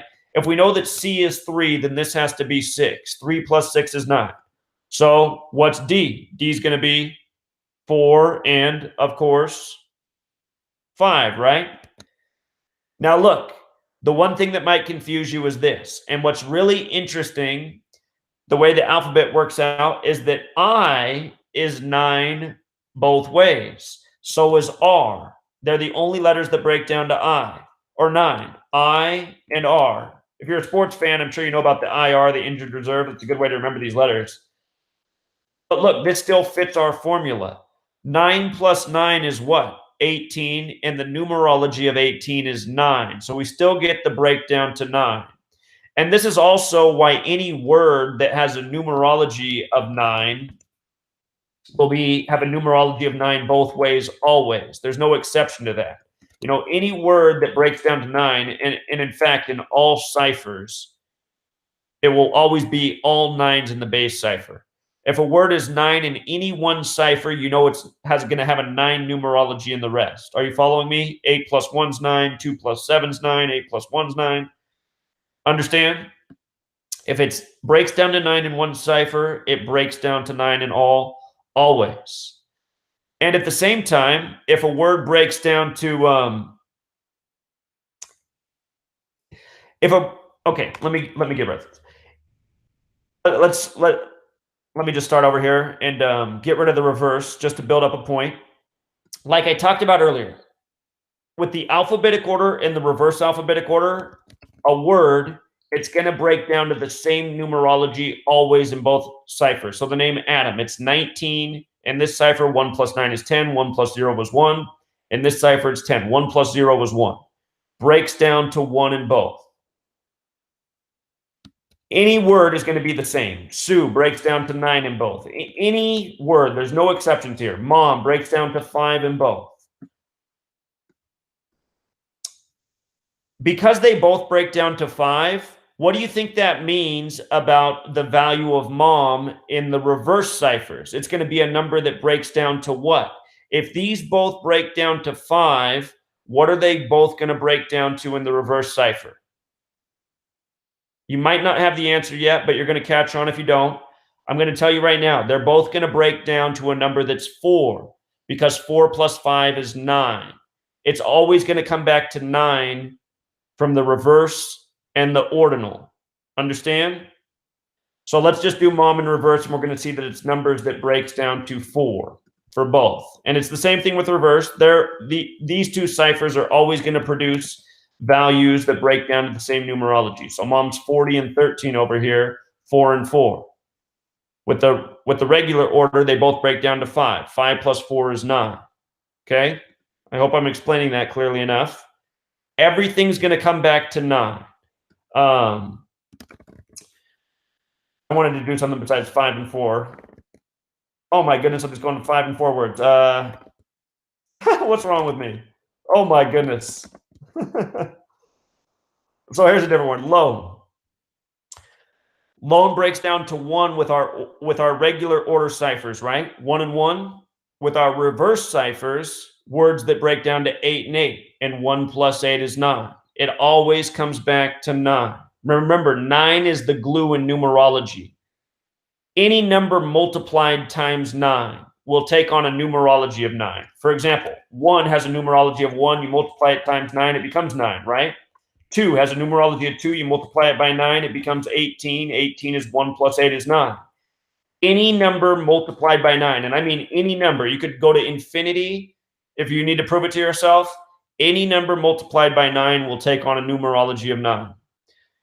Another thing, any number that has plus 9 added to it will remain its numerology. So 1 has a numerology of 1, plus 9 is 10. The numerology of 10 is 1 plus 0 is 1. 2 has a numerology of 2. You add 9, it becomes 11. 11 breaks down to 1 plus 1 is 2. 3 has a numerology of 3 plus 9, it becomes 12. 12 is 1 plus 2 is 3. 20. 21 has a numerology of 3. You add plus 9, it becomes 30. 30 also breaks down to 3. Are you following what I'm saying? 9 is this really special number. And if you've never seen me do the 9s trick with my fingers, maybe we'll do it at the end tonight, or maybe I'll save it for another week, just in case you don't know that. You can also just look it up online, the 9s trick with your fingers. If you just do a web search for that, I'm sure there's a YouTube video. I used to have one on my old channel. But 9's this really amazing number, and it is in part why Pythagoras, who's supposed to be the father in numerology, again, the Greeks took things that came before them, so he's probably really not. And some people say Pythagoras might not have even really existed. But Pythagoras supposedly believed that 9 was God because of all of its amazing properties. And don't forget, Holy Bible with the alphabetic order. Actually, with all the ciphers, breaks down to 9, right? But with the alphabetic order and rules of numerology and the reverse alphabetic order and rules of numerology, Holy Bible is 45. 45 is the 9th triangular number. When you add 1 through 9, it equals 45. And don't forget, Major League, Major League Baseball. Major League 45, 9 innings in a baseball game. And just in case somehow you never heard me talk about this before, Holy Bible 153, just like the miraculous catch of 153 fish, that's the 17th triangular number. Earlier we learned about God in 17. So those are some tricks to learn. If you learn the alphabetic order, every single letter A to Z, A is 1, B is 2, C is 3, D is 4, up to Z is 26. If you learn that order by using the tricks that we just applied, you can figure out every cipher in your head. And it doesn't happen overnight, but it does happen with practice and repetition and use of the code. So we did our 4 base ciphers. We talked about how you can calculate in your head the tricks to figure out the other ciphers without, well, I guess you have to do a little bit of math, but without having to calculate the value of each letter, kind of a shorthand way of doing it. We've stuck to the base ciphers tonight. I just want to show you some cool things about the other ciphers real quick. We talked about how Genesis means in the beginning, and in the beginning sums to 137, like how Kabbalah in Hebrews 37. There's a film out there called Gematria. It's a short film. It's a half hour. It's not the most exciting film. At the very end, a man comes out of nowhere and he explains that this code is used by a world elite to communicate secret messages. But that film, Gematria, the only cipher that they show in the film is Jewish Gematria. And I just want you to see what the word garden equals in Jewish Gematria. And I want you to think about the Garden of Eden. What are the odds? The Garden of Eden. Garden 137. So Jewish Gematria, a very important cipher. When I first began this study, the first 2 ciphers I learned about were the alphabetic order, the rules of numerology, and then the next cipher I learned was this Jewish Gematria, even before I learned the reverse. Another cool cipher, found this one through the website called Riding the Beast. Kind of a scary name in a way, but they had this cipher on there, and something that's really cool about this cipher is the word religion equals 260, which is like God, 26 with a 0 at the end. The New Testament of the Bible is 260 chapters, and absolutely not by accident. Not in the slightest. Another cipher. The first 2 ciphers I learned were the alphabetic order, rules of numerology, then Jewish Gematria. The next cipher I learned was English Sumerian, which is multiplying the alphabetic order times 6. So if A is 1, then in Sumerian it's 6, because you're multiplying whatever the value is times 6. And what was really cool is I realized that Christianity summed to 930, and in Bibles that are 66 books in length, the 930th chapter is exactly where the Christian section begins. Christianity, 930. And don't forget that God's Son equals 93. Again, 930 is with a 0 at the end, which makes the number more divine. Nazareth is 93, where Jesus Christ is supposedly born. And crucifix equals 93. And the belief is that Jesus was crucified between the time of 9 a.m. and 3 p.m. So many years ago, modern science came out and they said that they figured out that the day Jesus Christ was crucified on our current calendar was April 3rd, which is the 93rd day of the year. And April 3rd is also /3, like 43, like how Jesus Christ is 43 in our most pure cipher. So those ciphers I definitely recommend experimenting with. A lot of very interesting things. If for all of you that like your rap music, I remember when I was doing the study, a million people were asking me, they're like, how come Jay-Z named his album 444? And I said, well, no doubt it had at least something to do with this. Rapper 74 with the alphabetic order, when you multiply times 6, is 444. Jay-Z is also a Mason, Masonic. Anything that's 74 is going to work out to 444 in that Sumerian cipher times 6. So we'll go more on other ciphers as we do future lessons. There'll be nights where we focus on ciphers and unplug a lot of really cool things about them.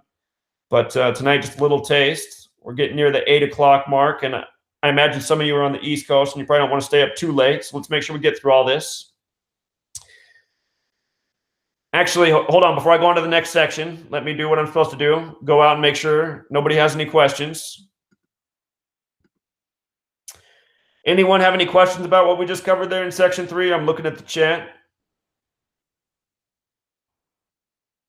Oh, so somebody said, what is English extended? So English extended Gematria. Here, what's cool on Gematrinator, when you go to a cipher, or hold on. When you go to a cipher, oh shoot. Oh, just right here. So Derek has the cipher so you can see it. So this cipher, A through I is 9, J is 10. Then when you get to K, it's 20, L 30, M 40. What this cipher is like is if you look up Greek isopsophy, also some of the Hebrew ciphers, this is how they work. It's 1 through 9, and then it counts by tens.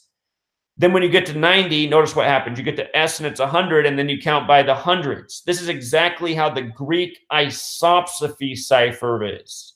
So this cipher right here is in tribute to the primary cipher system for Greek, because this is how their alphabet was arranged with the numerical sequence. 1 through 9, 10 through 90, 100 through 900.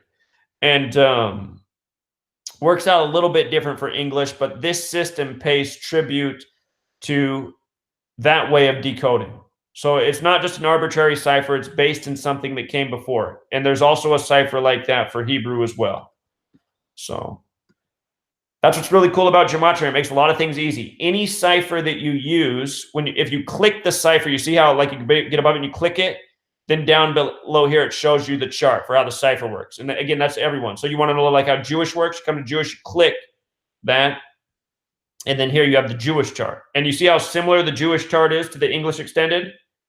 It goes 1 through 9, then it goes 10, 20, 30, 40, but it arranges the letters in a little bit different sequence. You notice how J's up here is 600? So these are the differences between the ciphers. The Jewish Gematria, what it's supposed to do is it's supposed to pay tribute to the older arrangement of the English alphabet based in Latin, which was also a numerical alphabet. So those are the differences. Good question. I should have covered that myself, so thank you. Great question. Okay, make sure I'm not missing any questions here.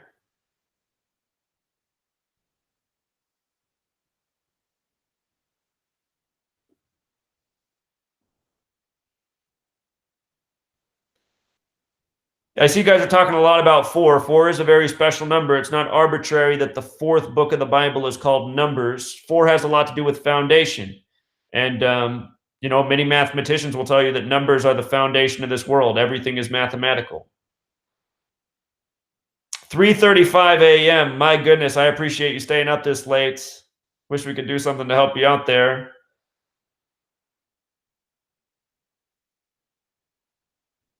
I'm glad you're appreciating this more than real estate finance.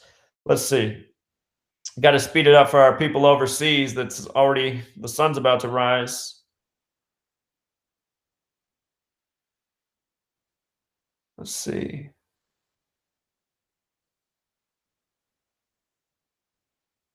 Making sure I'm not missing any questions. Show them the relationship of August and summer in the base ciphers. I love that one. And notice 89 and newborn in the summer. Okay. So Holly likes the August and summer example. Here, let me just make sure we got the base ciphers up here. Summer, August. And, oh, you know what? It's because I got here. Let me do it again with less things up. Summer, August. Typically the hottest month in summer. Notice overlap in 3 of the 4 base ciphers. And notice also that August is 17 in this cipher, and there's 1 S, right? So if you wanted to take into account the S exception, adding +9 more, August does also have a numerical value of 26. And because summer has an S as well, summer would also be 35 in that S exception cipher. But you can get the overlap with the 26 using the numerology-based rules within the cipher. So yeah, there's many words that have logical meaning have a lot of overlap in these ciphers. Again, here we are in October, witch and broom. You know, I remember when I first saw that, I said, you got to be kidding me. Perfect overlap in all four. You know, gavel, judge, perfect overlap in all four. You know, the glory and the power, glory, power, perfect overlap in all four. So, let's see here.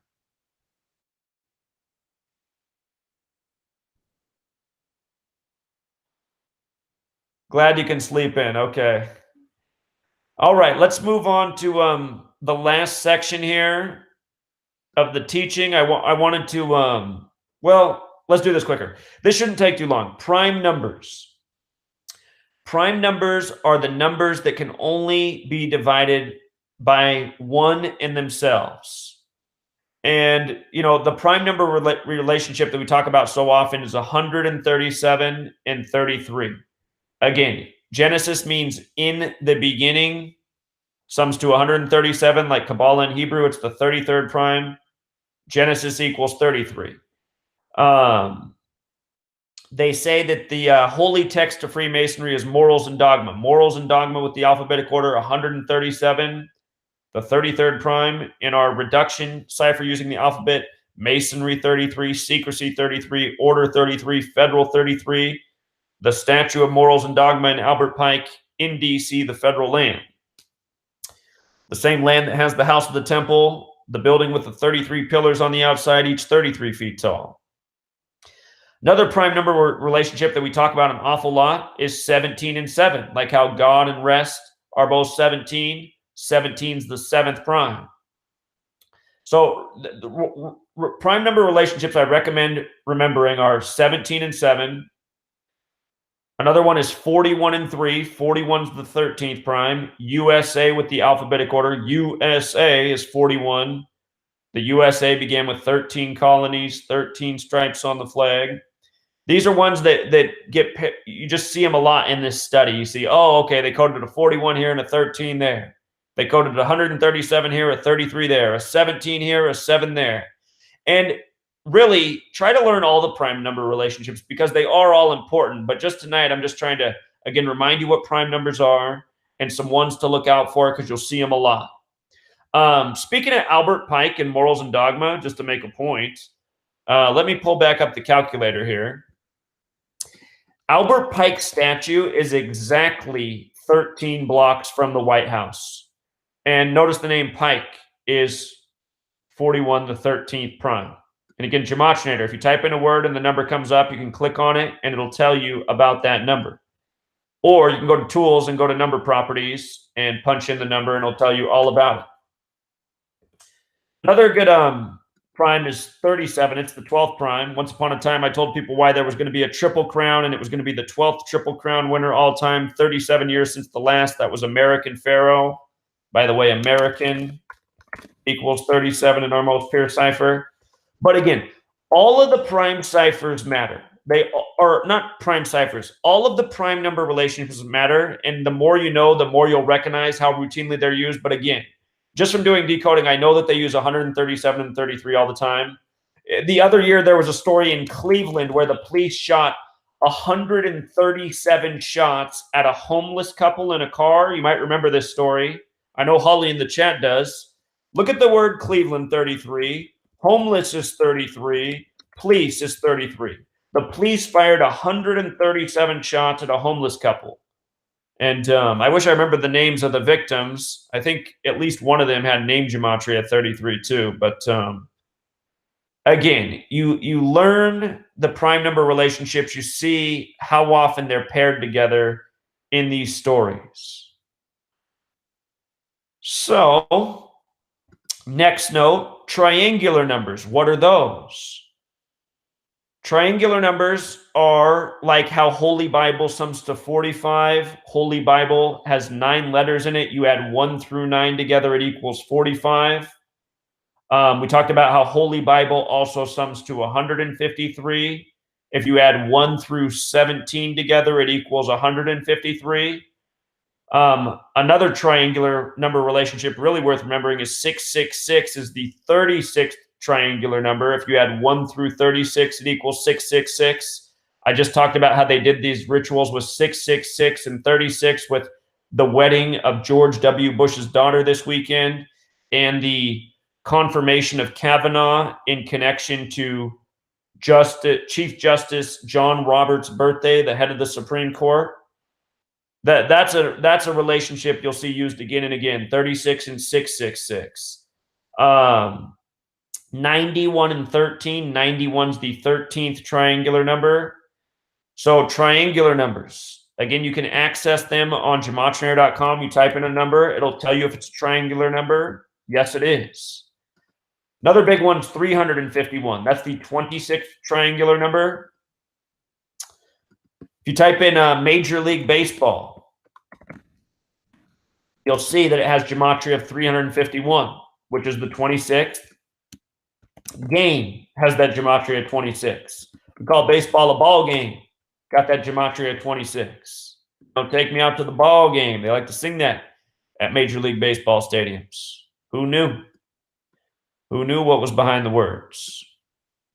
Now, Fibonacci numbers. Really important to know. Learn this sequence. This is the way Fibonacci numbers work. I'm just going to count them out 1 to 55, and then I'm going to do it again, breaking it down. I just want to see if you can catch the pattern. I'm going to try to go slow. I just want you to listen and see if you pick up on the pattern as I do it. 1, 1, 2, 3, 5, 8, 13, 21, 34, 55. Did you notice, or did it just seem like I was shouting out arbitrary numbers? Here, I'm going to write them on the paper to make it more visual. 1, 1, 2. What's the pattern so far? 1 plus 1 is 2. The next number is 3. So how did I get 3? I added the 2 numbers that came before it. 1 plus 2 is 3. What am I going to do for the next number? I'm going to add the 2 numbers that came before it. 2 plus 3 is 5. So what's next? 3 plus 5 is 8. Then what? 5 plus 8 is 13. Then what? 8 plus 13 is 21. 13 plus 21 is 34. 21 plus 34 is 55, which is the 10th Fibonacci number. 1, 2, 3, 4, 5, 6, 7, 8, 9, 10. Again, 55 breaks down to 10 in numerology. In Gematria, Fibonacci equals 55. 55 is also the 10th triangular number. Look, triangular is easier, right? You're just adding the numbers in order. You add 1 through 10 together, it's 55. Isn't that really interesting how it works out in both sequences? And again, numerology equals 55. Fibonacci equals 55 in Gematria. How could it be a coincidence? It couldn't be. So what number comes next in the Fibonacci sequence? 34 plus 55 is 89, and that's a big one. 89 is the 11th Fibonacci number. I want you to think about the gospel, the story of Jesus. If you're not aware, it's 89 chapters. With the alphabetic order, religion equals 89. Remember, the word number equals 89. The master number is what? It's 11. Jesus is 11. And 89 is the 11th Fibonacci number. Let's come back one more time. What number comes after 89? 55 plus 89 is 144. And what's so cool about that? 144 is the 12th Fibonacci number. What's the square root of 144? 12 times 12 is 144. Remember, in Jewish Gematria,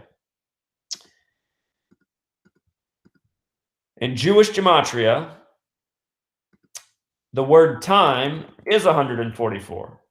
And how many minutes are in every single day? 1,440. 1,440. Lose the 0 from the end, you got the digits 144. How many hours in the morning? 12. How many hours in the evening? 12. How many months in the year? 12. The square root of 144 is 12. It's a number that has a lot to do with time. And if you've never seen Back to the Future, they time travel at 88 miles per hour. What is it about 88? 88 is 4 circles. Each circle has 360 degrees. 360 degrees times 4 is 1,440 degrees of measurement, like 1,440 minutes in a day. And how do we dictate time? With the light of the sun, is it not? The word light in this same cipher is 144.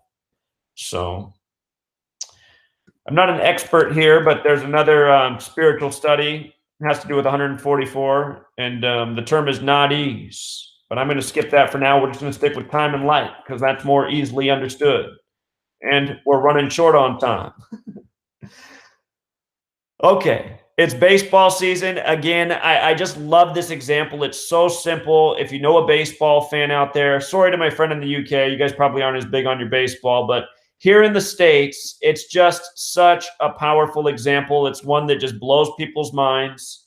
You can introduce all 4 ciphers through this word. With the alphabetic order, baseball's 54. There's 54 outs in a complete game.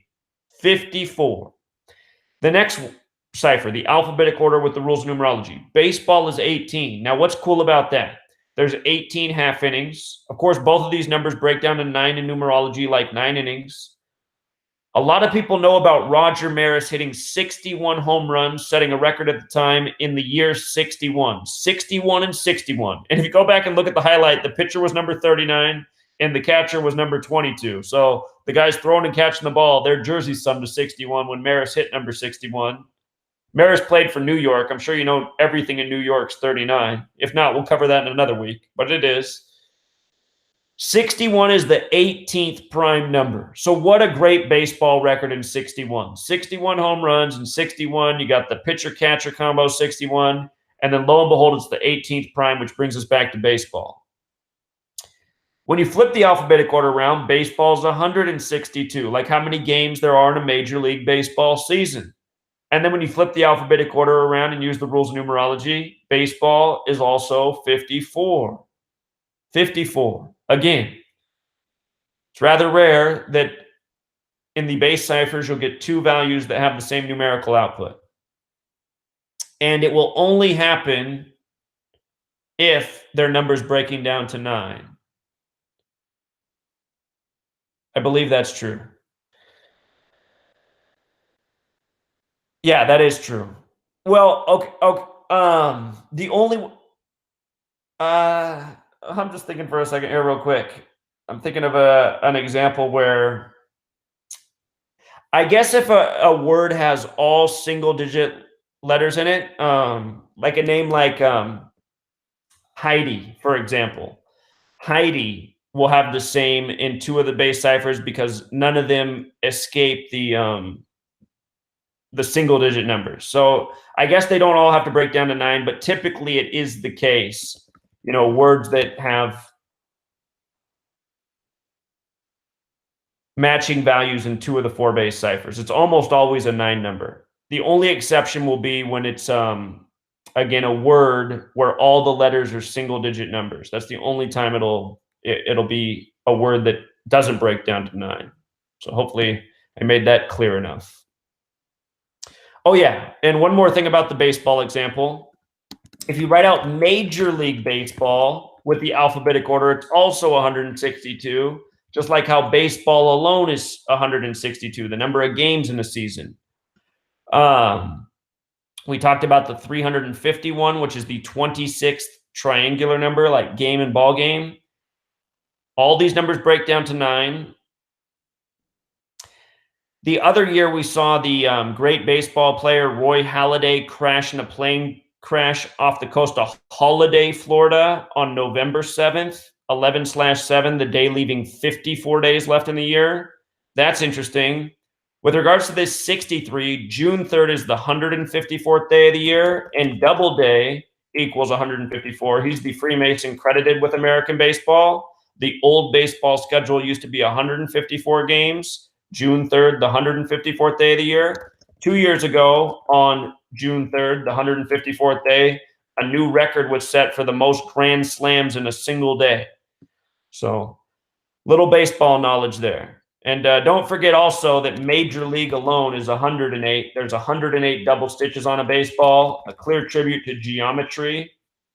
Remember, gematria means geometry in language, and the significance of the word geometry summing to 108 is that they say that from the earth to the sun is the diameter of 108 suns, and the diameter of the sun is 108 earths. They also say that from the earth to the moon is the diameter of 108 moons.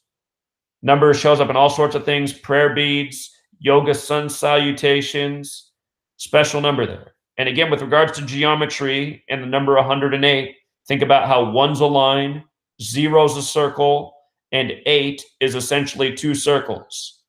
Anyone who's taken geometry class remembers graphing lines, measuring circles endlessly.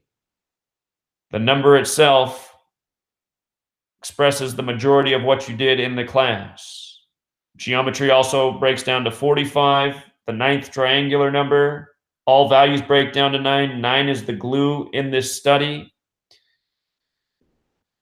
666, the 36th triangular number, the biblical riddle about 666. Special mathematical number. Okay, I wanted to decode a news story or a sports game live.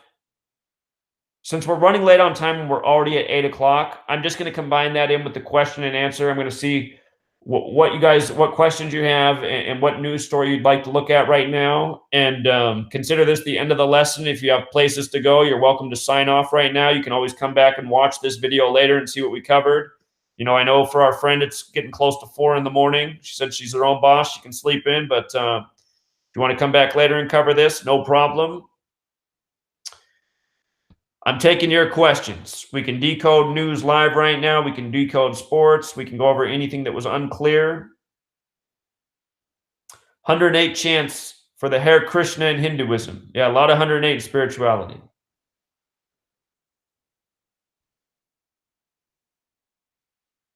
Connor McDavid won the NHL scoring title with 108 points last year. It's a number that shows up all the time. Again, in the Super Bowl, they saw 108 game balls. The Boston Red Sox just set a record this year with 108 wins and 54 losses.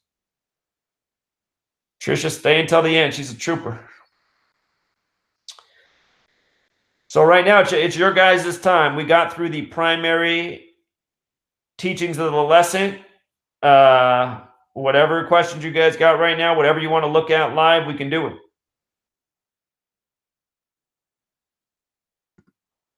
Here, I'll just pull up, let's just see what's going on in the news right now. See if we got any new news stories.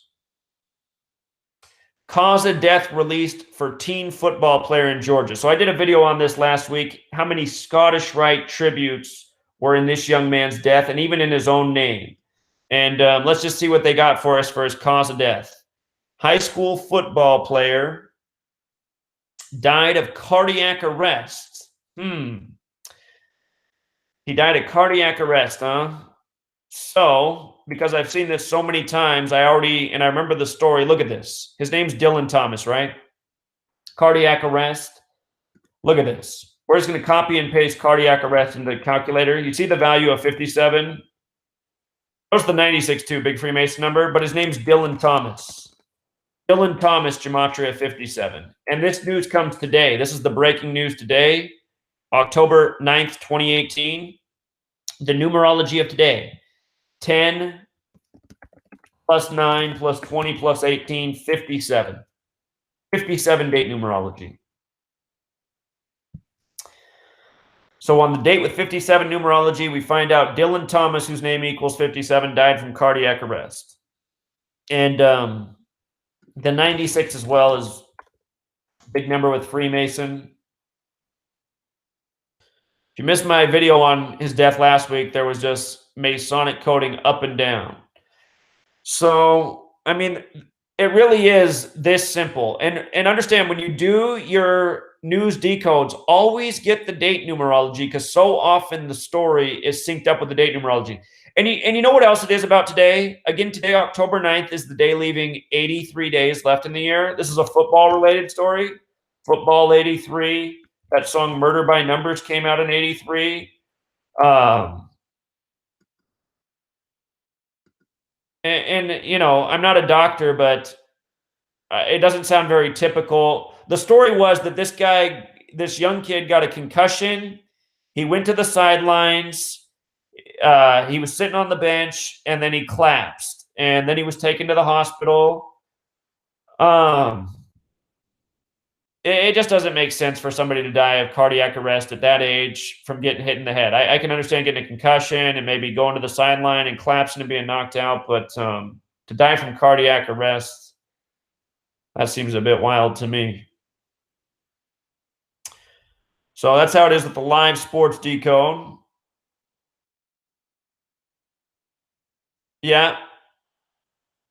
'07 thought it was really interesting how all the native teams were crushed on Christopher Columbus Day. In case you missed what I said about the scores, so we in baseball we had one of the native teams getting beat 6-2, and with the alphabetic order genocide 62. In the football game, the score was 43-19, a sum of 62 points. The biggest play of the game that set the record for the quarterback was a 62-yard touchdown pass. The other game where the natives got destroyed, the score was 11-3, like 113, like Scottish. Um, and consider that the two baseball teams that eliminated the native teams met last year in the 113th World Series. So this is how you can prove day after day that what you see in sports is scripted, as the announcers always tell you. You couldn't have scripted it any better. But then you see just how sick the scripting is. And if any of you missed the work I did on Monday Night Football and the Christopher Columbus tributes, please check it out because it's all synced up with the Vatican and the Pope, and it's mind blowing. And I just hate to think that there's people in the world who could witness those videos or the video content that I put out on that and dismiss it as coincidence, because it is most definitely not. Let's see. Making sure I'm not missing any questions here. Zach, did you make yourself a list of the most common numbers with corresponding words, or memorize them from just seeing them over and over? So I never made any lists like that, Crystal. The way I came to understand the repetitive meanings is just seeing how often they're used in certain things. You know, so many people die in connection to the number 38. And when I discovered that the word death equaled 38, I said, oh, okay, well, this is starting to make sense. And then in time, I realized killing was 38, and murder was 38, and RIP is 38. And then I learned the song Murder by Numbers that came out in '83. And then I saw there was a song called Gematria, the killing name, and Gematria something 38. And I said, okay, this is not an accident. In case you guys didn't see, a woman for The Bachelor season 15 just dropped dead at the age of 38. They said she had a seizure. She was in season 15, right? 15 has this gematria of 38. The Bachelor also has gematria of 97. She died on a date with 52 numerology, but The Bachelor equals 97. Also, like, whoops, death when you flip the alphabetic order around. And dead at 38 was she by the numbers. Season 15.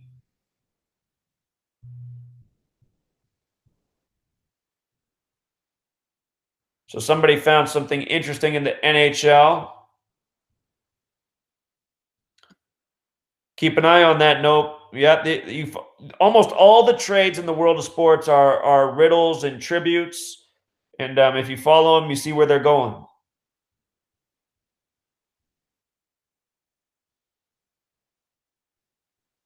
Seth says he wants to stop this Zionist agenda in the world, and he says he feels like that's all he wants to do. And well, yours truly feels the same way. I mean, that's how this all got to happen in the first place. I was determined to figure out what these people were up to, and put in a lot of time and research. And here we are today.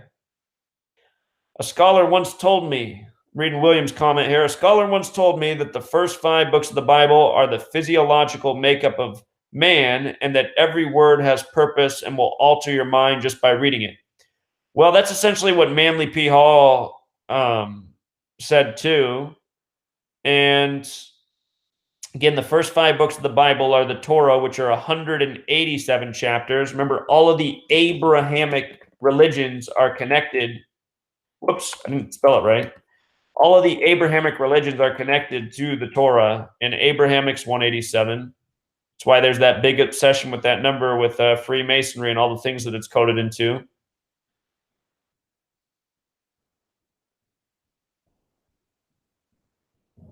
And again, the Bible has repackaged, well, at least according to what these teachers in the world have said, the Bible has repackaged this ancient knowledge, including Hermeticism, Kundalini, alchemy, Kabbalah, repackaged it into its own story. And again, your comment about how reading it will alter the mind and body, that's the purpose of alchemy. That's the purpose of all of these spiritual studies.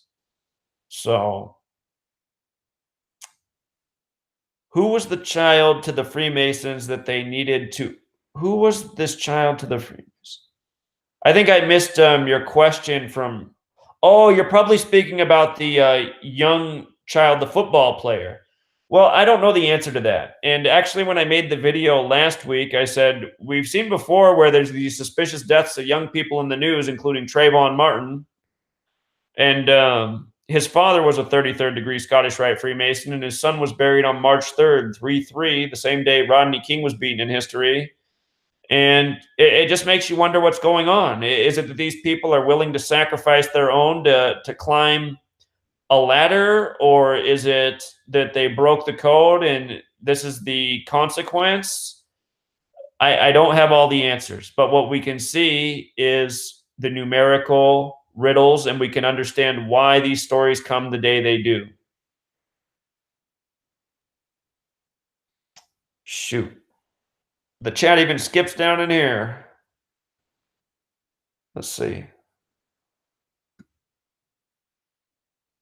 Trisha G says a lot of British football players have died from the same thing. You know, Trisha, a lot of athletes die prematurely, and their deaths are reported as, bizarre seizures, heart failure. And when I was younger and I would see these stories and these young people dying, a lot of times they would say it's because they were using performance enhancing substances and it made their heart blow up or it made their body overdo it.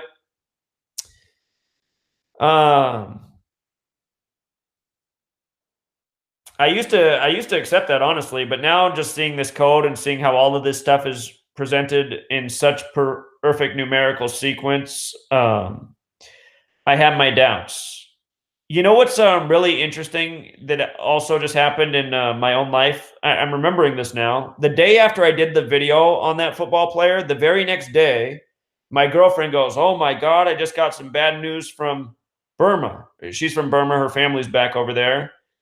She goes, "This person that we consider our family," and then she told me the relationship. I think it was like her sister's husband's sister's nephew. So it was like a distant gap in this person, but it was something like that. She said he just died and he was just a young person. And then what had happened is he was a goalie in soccer, or as they call in football, rest of the world.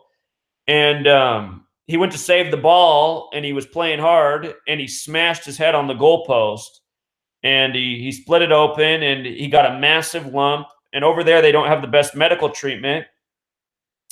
So the doctor couldn't really do a lot for him. They told him to rest. And I guess it had been about 2 months and he had not recovered from this injury. He still had a significant lump on his head. And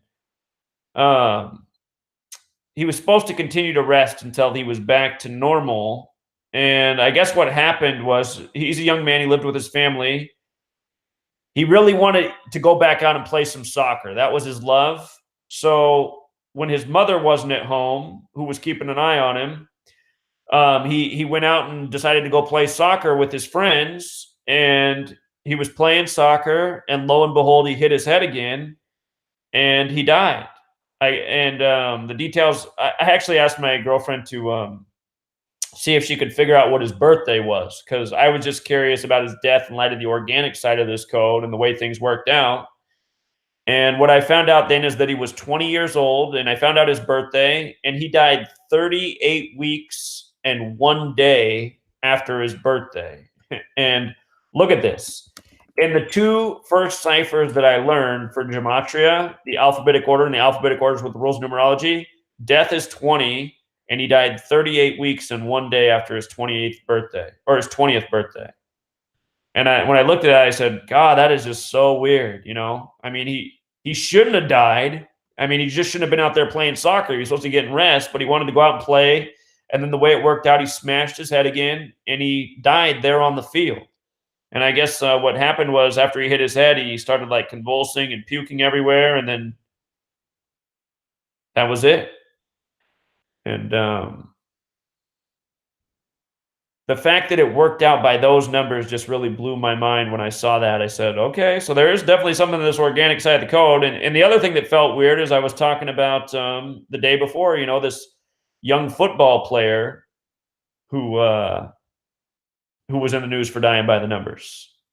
But his story, the young football player story, is more suspicious because I mean, it's like this young man in Burma. In a way, he killed himself because he was supposed to be resting, and then he smashed his head again. This young guy in the football game, he's wearing protective equipment. He didn't get some massive lump on his head from smashing into a pole with no helmet.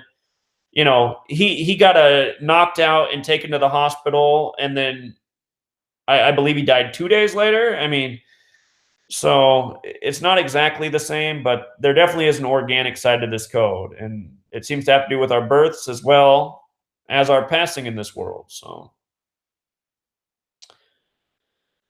my ex coworker died at age 60, Special K writes. I decided him and his number added up to the Freemasonry. He was a Mason, buried with his necklace and headgear. I'd have to know more about it. The word order has that gematria as 60 with the alphabetic order.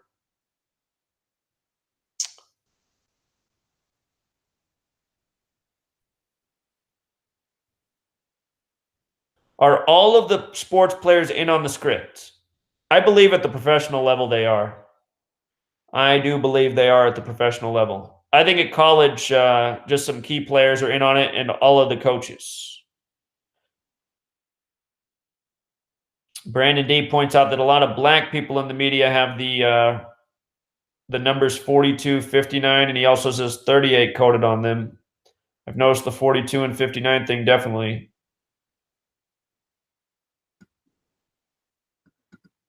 Special K, I got bad news for you about tennis, but we'll save it for another time. I don't want to spoil it. Great sport. I used to play a lot of tennis.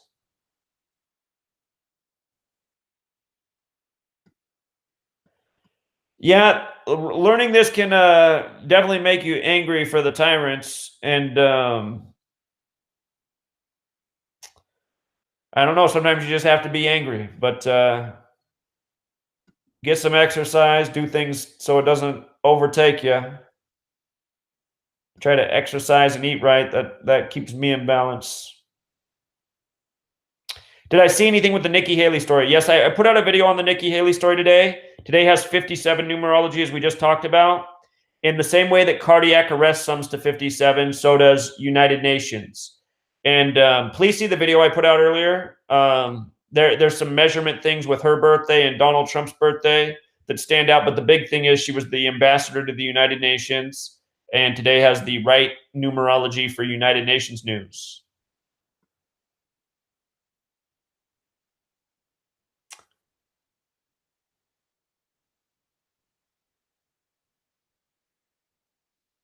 Whoops, we got the chat skipped down again. Shoot.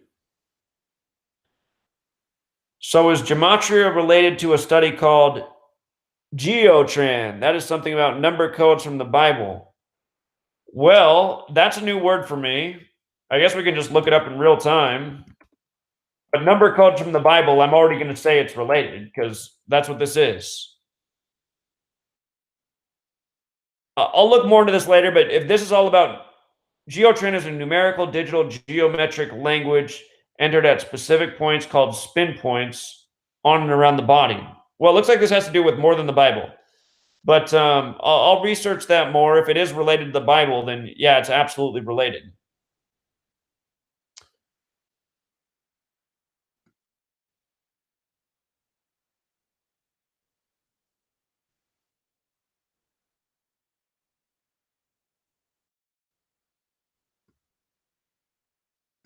Crystal Rain says she wonders if we're going to die by the numbers. You know, my guess is that because there's an organic side of this code, and it seems that so many of us are born by the numbers in connection to the people we came from, all things being equal, there probably is some real geometric symmetry to when we pass from this world. I would just imagine that that's the way it is.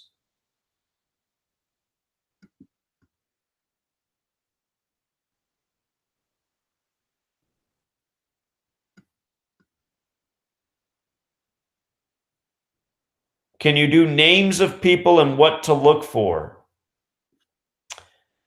So, Vince, again, when you come to the Gematria calculator, if you don't want to do this by hand, what I would do is I would get rid of every cipher except for full reduction, the dark blue one, and I would type in all of the names that are relevant to you, your friends, your family, your parents, and of course use your own name and see what you see. See the relationships that appear, and also if you know people's birthdays, if you calculate the birth numerology. Derek does have a thing on here for I think if you put in a date, it what I don't like that Derek did is he created all these different numerical paths for breaking down the date. And from what I've read, there's not really this many paths. Maybe there are, but he's just created so many numbers up here by doing this. It's overwhelming. So in my book, there's a spot where I show you how to break down the different numerology paths. Again, at the end of this video, I'm going to link the post where you can download the book in case you haven't yet. As an $11 member, you get the book. It's not too far into the book where I show how to break down the date numerology. Learn those paths, break down the date numerology for your friends' birthdays, your family members' birthdays, and compare it with the name gematria too, and just see what stands out. So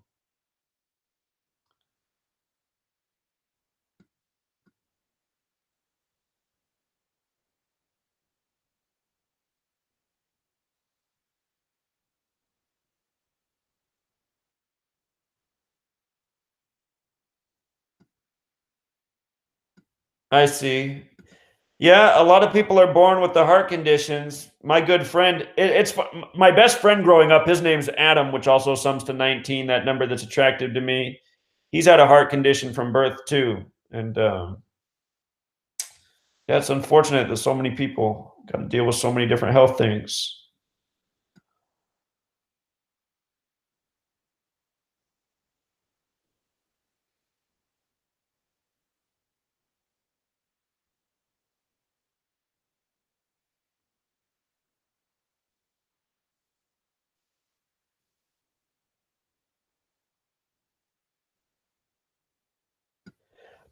So Seth is talking about how, he's wondering what's organic and what's the man-made stuff. And again, to me, it seems that nearly everything in the media that's pushed on us is man-made and contrived. Um, like if you saw my video on the supposed Hollywood coffee shop shooting that happened early this morning, it's just every single one of these stories, they don't really add up. And then so often the names they put out are ridiculous, like Snowchia Mosley, and just day after day, these ridiculous names, these stories that don't add up, all the numbers fit together by the same repetitive patterns. Um, Always syncing up with the governor. It doesn't feel organic to me. I mean, why would God make storms perfectly sync up with where the governor is in a state? Or you know what I mean? It's just that feels so manipulated to me, especially in light of the fact that it's always done around the number 52. And since 52 world militaries have admitted to the weather warfare,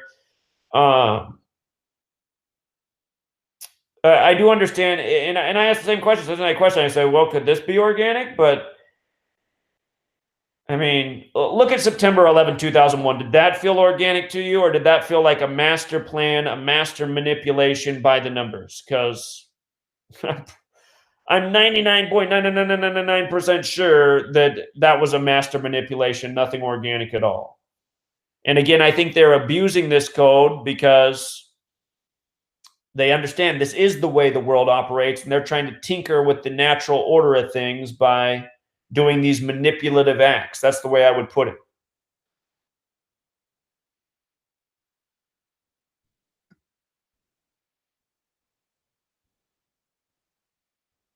When your number is up, your number is up. Yeah, and in these phrases that we have in our society, your number is up. Where's that stuff come from? I think it comes from this, understanding this study.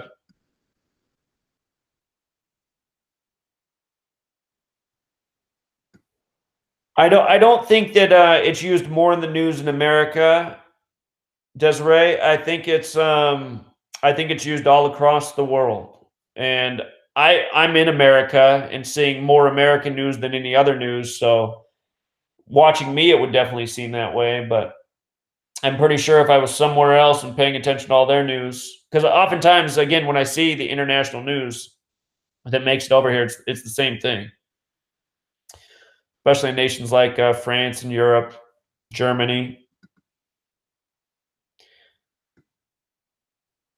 But I do agree with what you're saying about everything being worse here. I mean, I don't know if it's still true in Europe. I remember Europe fought real hard to keep out the genetically modified food. And last time I checked, they had a lot better environmental regulations. I feel like in the United States, it's like a toxic experiment over here to see just how much we can take.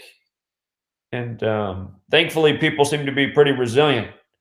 But again, I was talking about this the other day. I mean, the most concerning thing to me out of all the things that I see in the world right now, even more than all the fear porn on TV, is I realize that the natural environment is really dying. And I see it so clearly in insect populations. It wasn't that long ago that if you drove your car in the summer anywhere outside of the city, as soon as you got out of the city and started driving, your car would it would be the bug holocaust. There'd be bugs all over your window, the front of your car, anytime in the summer. And that has not been the case for the last 5 years. Last 5 years, you can drive long distance outside the city and you might not even hit a single bug. And it never used to be that way. And you just see less and less birds. All the things that feed on bugs, they're dying off too. I mean, the bugs, it's the cycle of life. So it may, we've all seen the stories about where are the bees going, but I'm saying where are all the bugs going? There's just less bugs, period, by a lot. I mean, an insane amount less.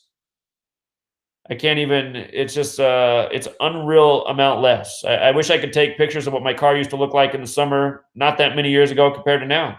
I can drive 3 hours outside of the city and maybe not even have a bug splat on the windshield. That was impossible,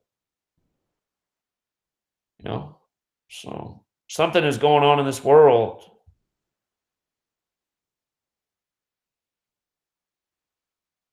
Crystal says, what if we learn this code and figured out how to use it for peace? Well, it's a nice thought. I mean, it's a possibility. To me, it's like my purpose is understanding this code is the way to see through how we're being manipulated as a world populace and turned against each other, and how all sorts of unnecessary evils taking place.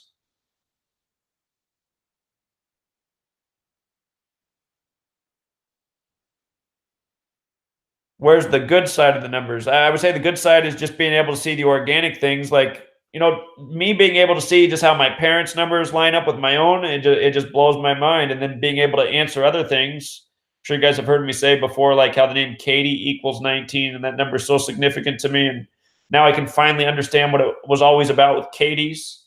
It just like it gives you this extra layer of like, oh, okay, there's something like this going on in the world. Okay, now I see what's going on with these things that seem to be mysteries before. So to me, the good side is greater understanding of the world we live in and the way it operates.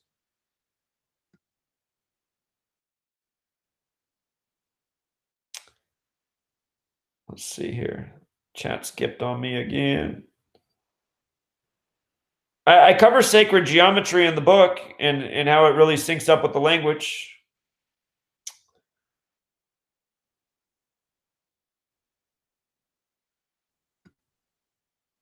Yeah, I think the it has a lot more flavor in a lot other parts of the world. Now that I live out here in the countryside, I have a friend out here and he has an organic garden. And oh my God, when I eat the food from his garden, it is just so good. I have a ton of vegetables from his garden right now, and I just love to chop them up and throw them in everything because Oh my God, they're just so much better than the stuff you get in the store. It's amazing. It is amazing. And my girlfriend being from essentially the third world in Burma, you know, she says like where she came from was poor town, hardly even on any electricity, but the food is just so much better. Everything tastes better over there. So yeah, I think we get cheated on a lot of things here in the States.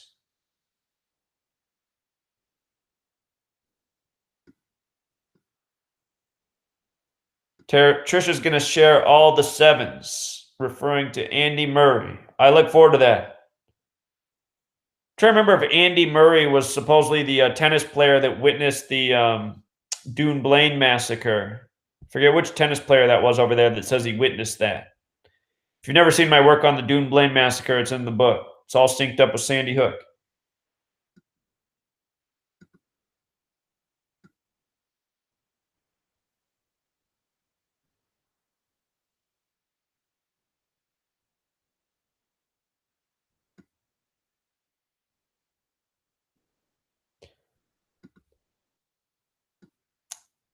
The 666 address for the Fox Theater. I just want to show you guys something about the word Fox in Gematria real quick.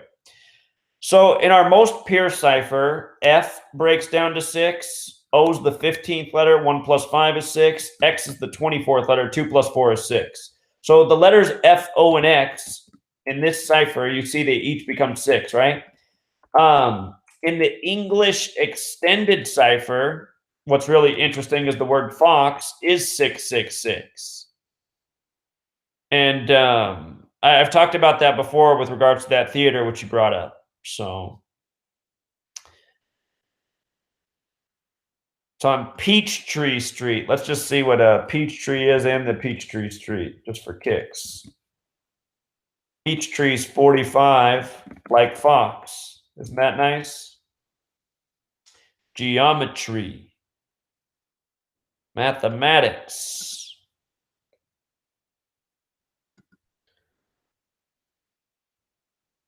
Is anything related to the Bible false? Well, I can't answer that question. There's a lot of things in the Bible I don't agree with.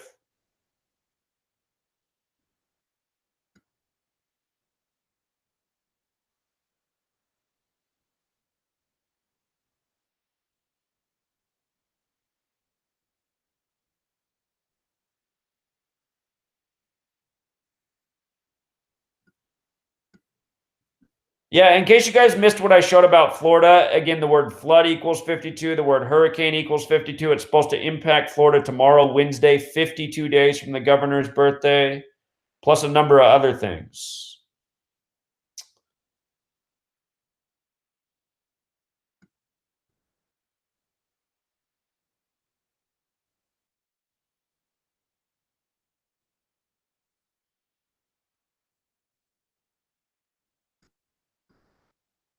Luna, I hope this stream's not laggy for you. I was hoping it would be clear.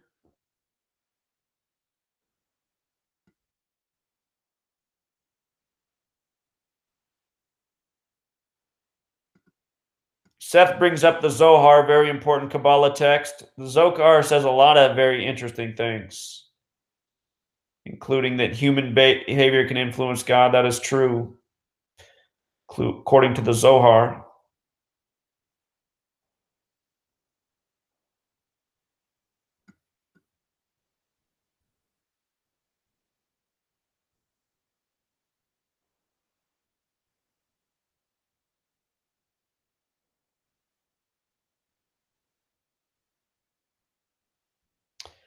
Somebody, TJ Trusty says, did you see that the Roman numerals for 2020 equals 74? That's interesting. That is interesting.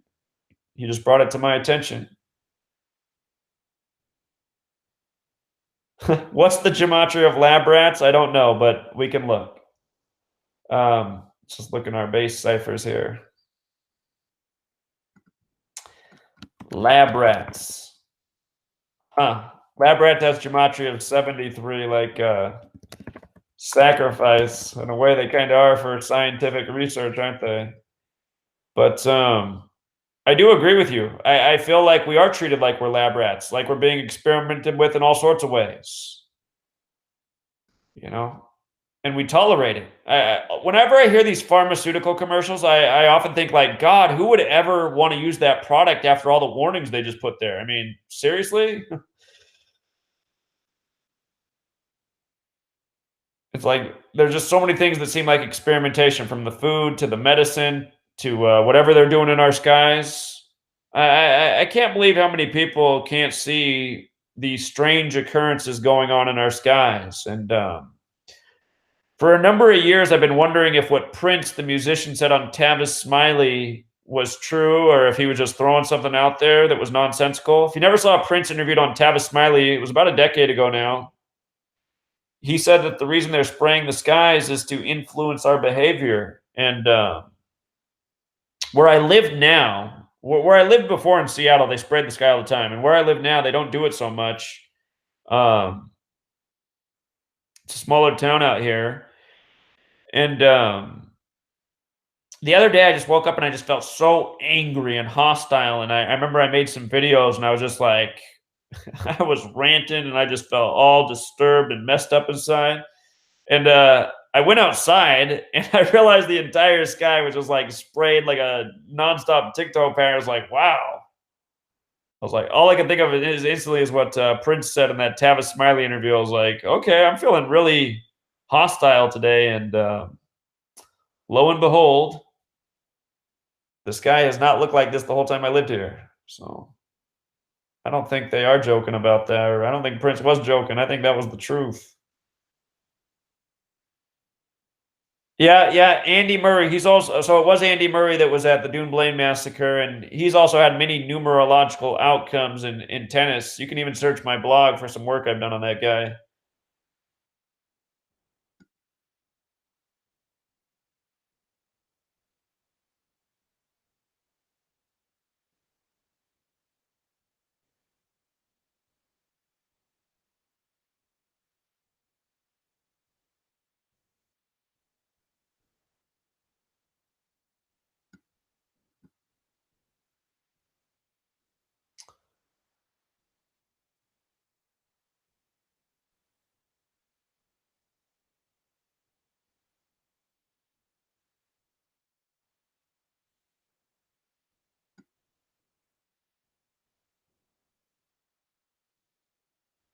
Seth says that Serta Trump commercial is too telling. It sure is. It is a major piece of mocking, that commercial. So many layers of coding in it.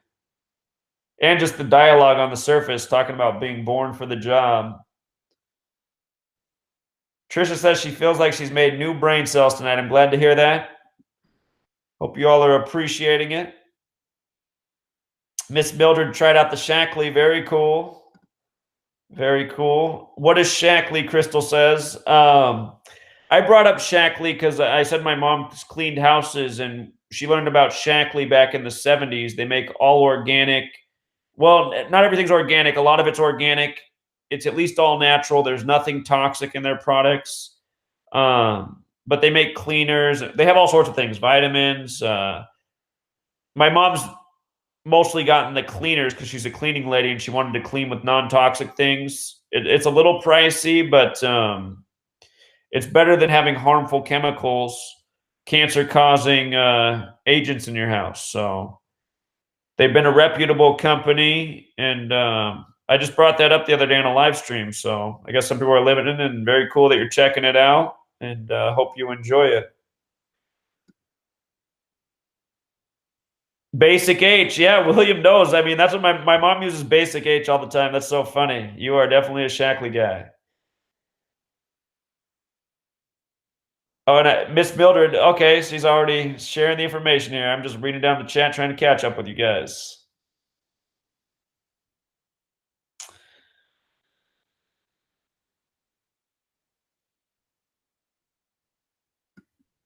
So Charlotte's getting it again, huh? It's too bad. That is too bad. Hope you're safe out there.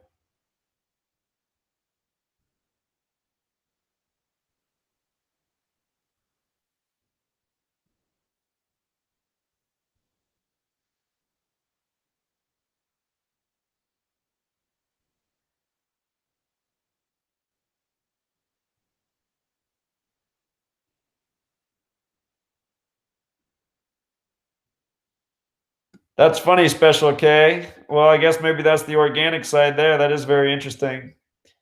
February 15th, huh? You're born on the 46th day of the year.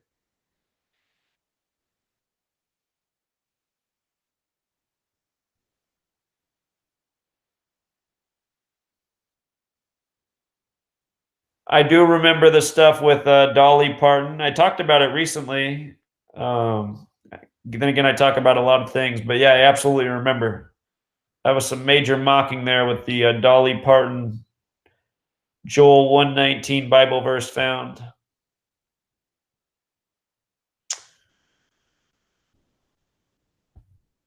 Yeah, yeah, that was some mind blowing stuff.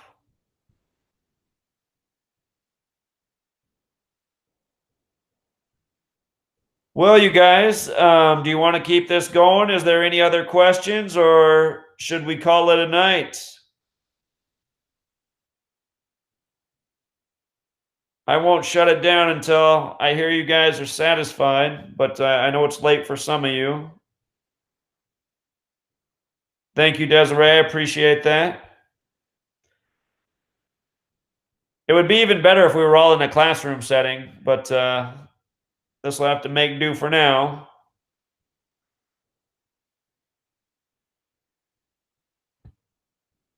Okay, can you guys do me a favor? You don't have to do it tonight, but at the when you get on the Patreon page, so here, can you come down to this comments? And can you leave a comment for something you would like to learn about? And because just as I plan the lessons for the weeks ahead, I want to have, you know, input from you guys on what you would like to learn about, and I'll work that in accordingly. So if you can leave a comment down here below this first day of class video, make sure you do it on this one because that's where I'm going to look. Like, don't leave the comment here for the ALS, you know, leave it for here for the Gematria school. And I'll take your input and put it into the weeks ahead.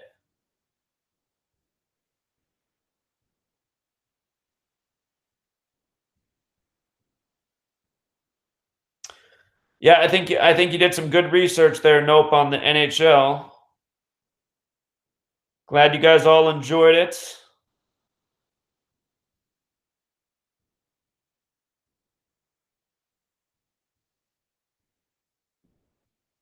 Oh, the baseball game just ended. That was something we could have looked at in real time. The Red Sox closed out the Yankees 4-3.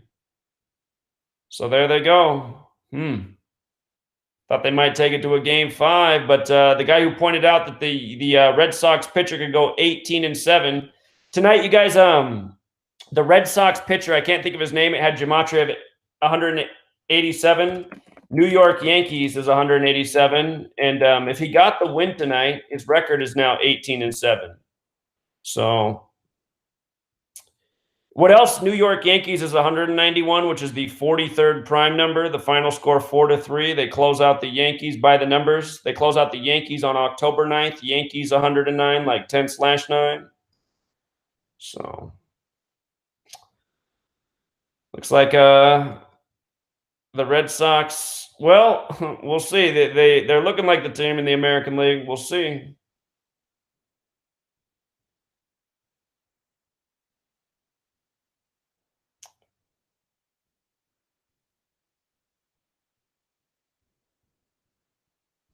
Just so you guys know, I don't live in Seattle anymore. It's about a 3-hour drive to Seattle from where I am, but I just moved to a smaller town in Washington. A lot different weather where I live now.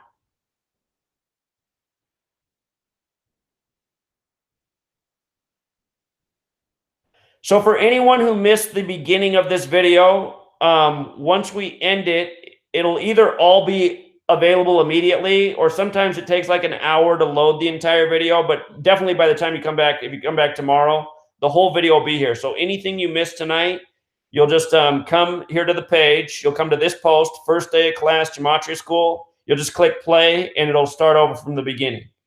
So, and if you want to see the chat as you go along, you have to click the YouTube in this video here on the page.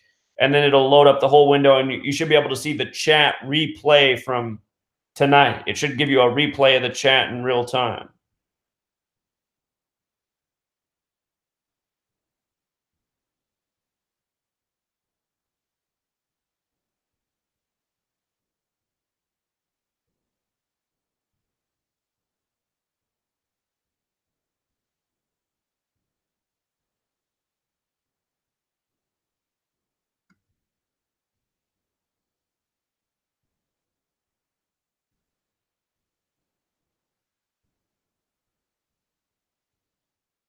Somebody says, I like the idea of starting on the book, or maybe have a different, very basic class for the newbies.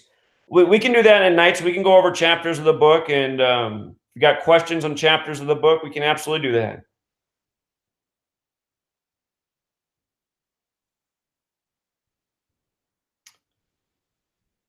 Thanks, Seth. It's only possible because of people like you. So I appreciate all you guys supporting and investing. Means a lot here too. Very grateful.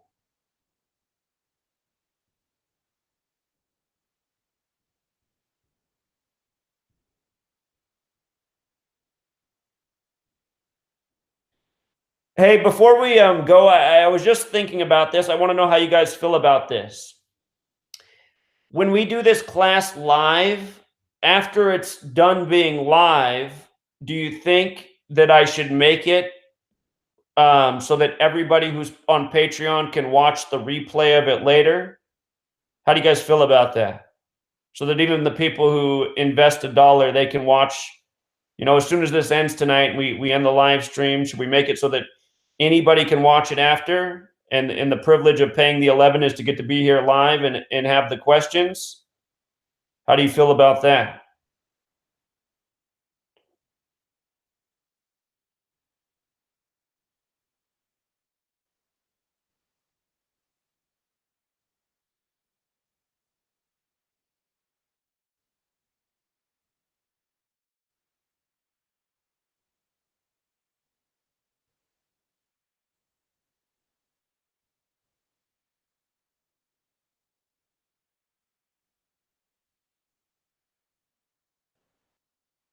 All right. Seems like everybody's in agreement.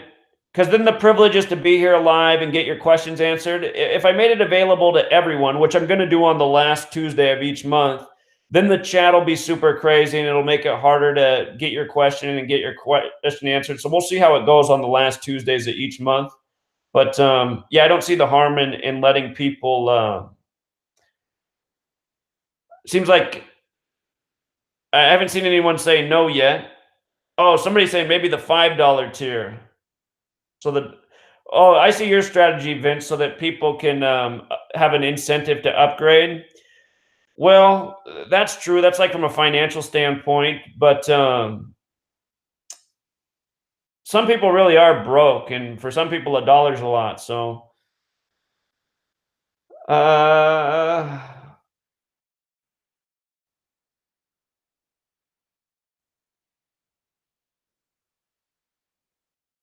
okay, but wait a week or two to do it.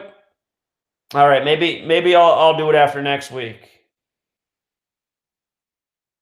11 bucks a month is very affordable, but for some people, some people really don't have the money. But yeah, I feel like $11 is pretty bargain price to essentially get 8+ hours of teaching a month. So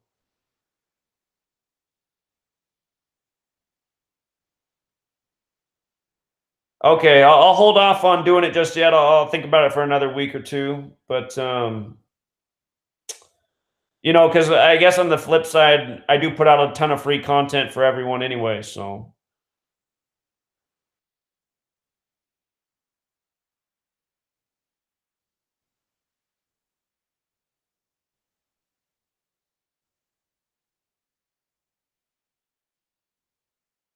well, I appreciate all of you investing, especially the people who it's expensive for.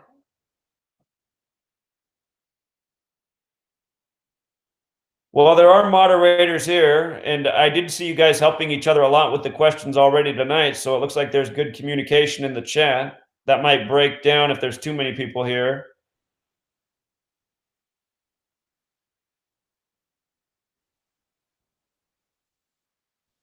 Should the end of month class be the same quality as the other weeks? Won't you have advanced with newbies?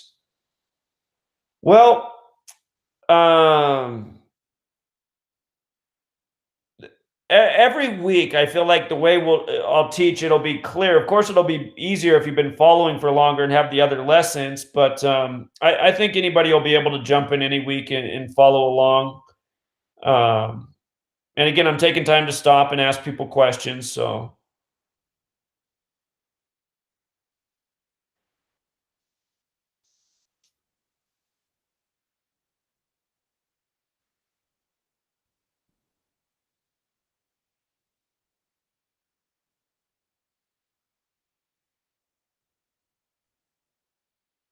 people who bought the book first. Oh, I see. I see. You already had bought the book, and then I appreciate that you did both, and by you buying the book, it helps up that number, which I'm trying to use as a lure for a publisher to help me out with getting it in print. So I appreciate that you did both.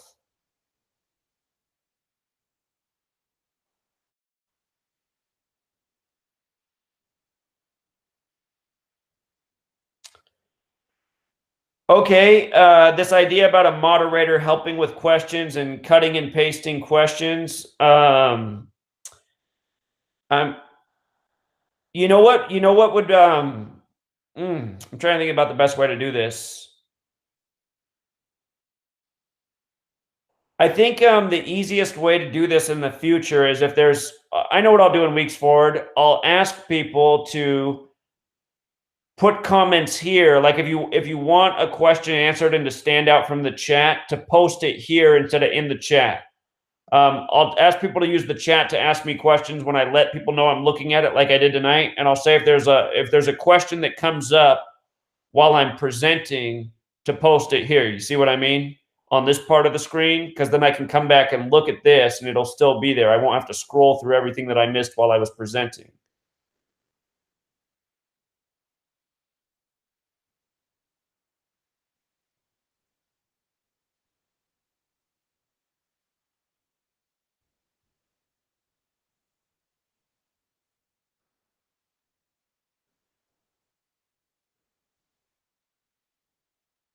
Um,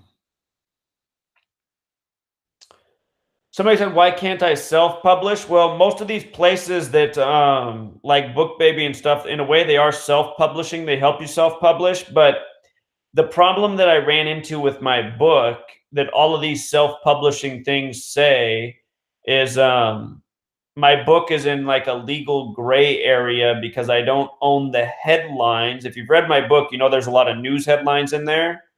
Um, they're saying because I don't own those headlines that there could be a legal problem. So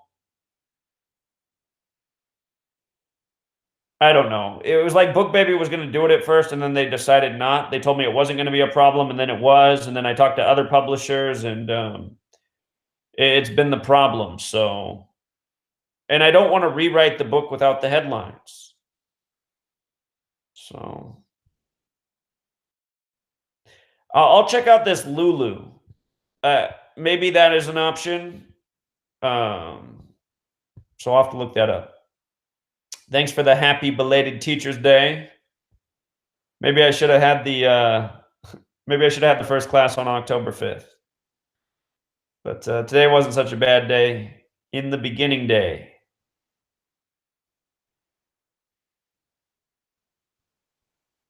Have I looked at Amazon? I really don't want to use Amazon. I don't know. If I get desperate, I'll use Amazon. So,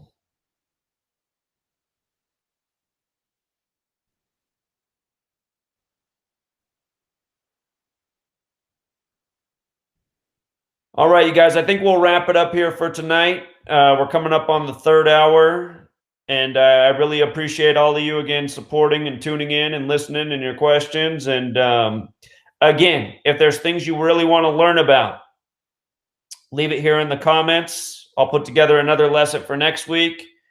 questions or things you'd like to learn about that seem appropriate for next week, I will build them into the lessons. And hope everyone has a good night or good day wherever you are in the world. I know for somebody it's in the early morning right now, so thank you again, all. We will be back in class next Tuesday, and I'm sure you'll hear a lot from me before then. All right, take care, truth seekers.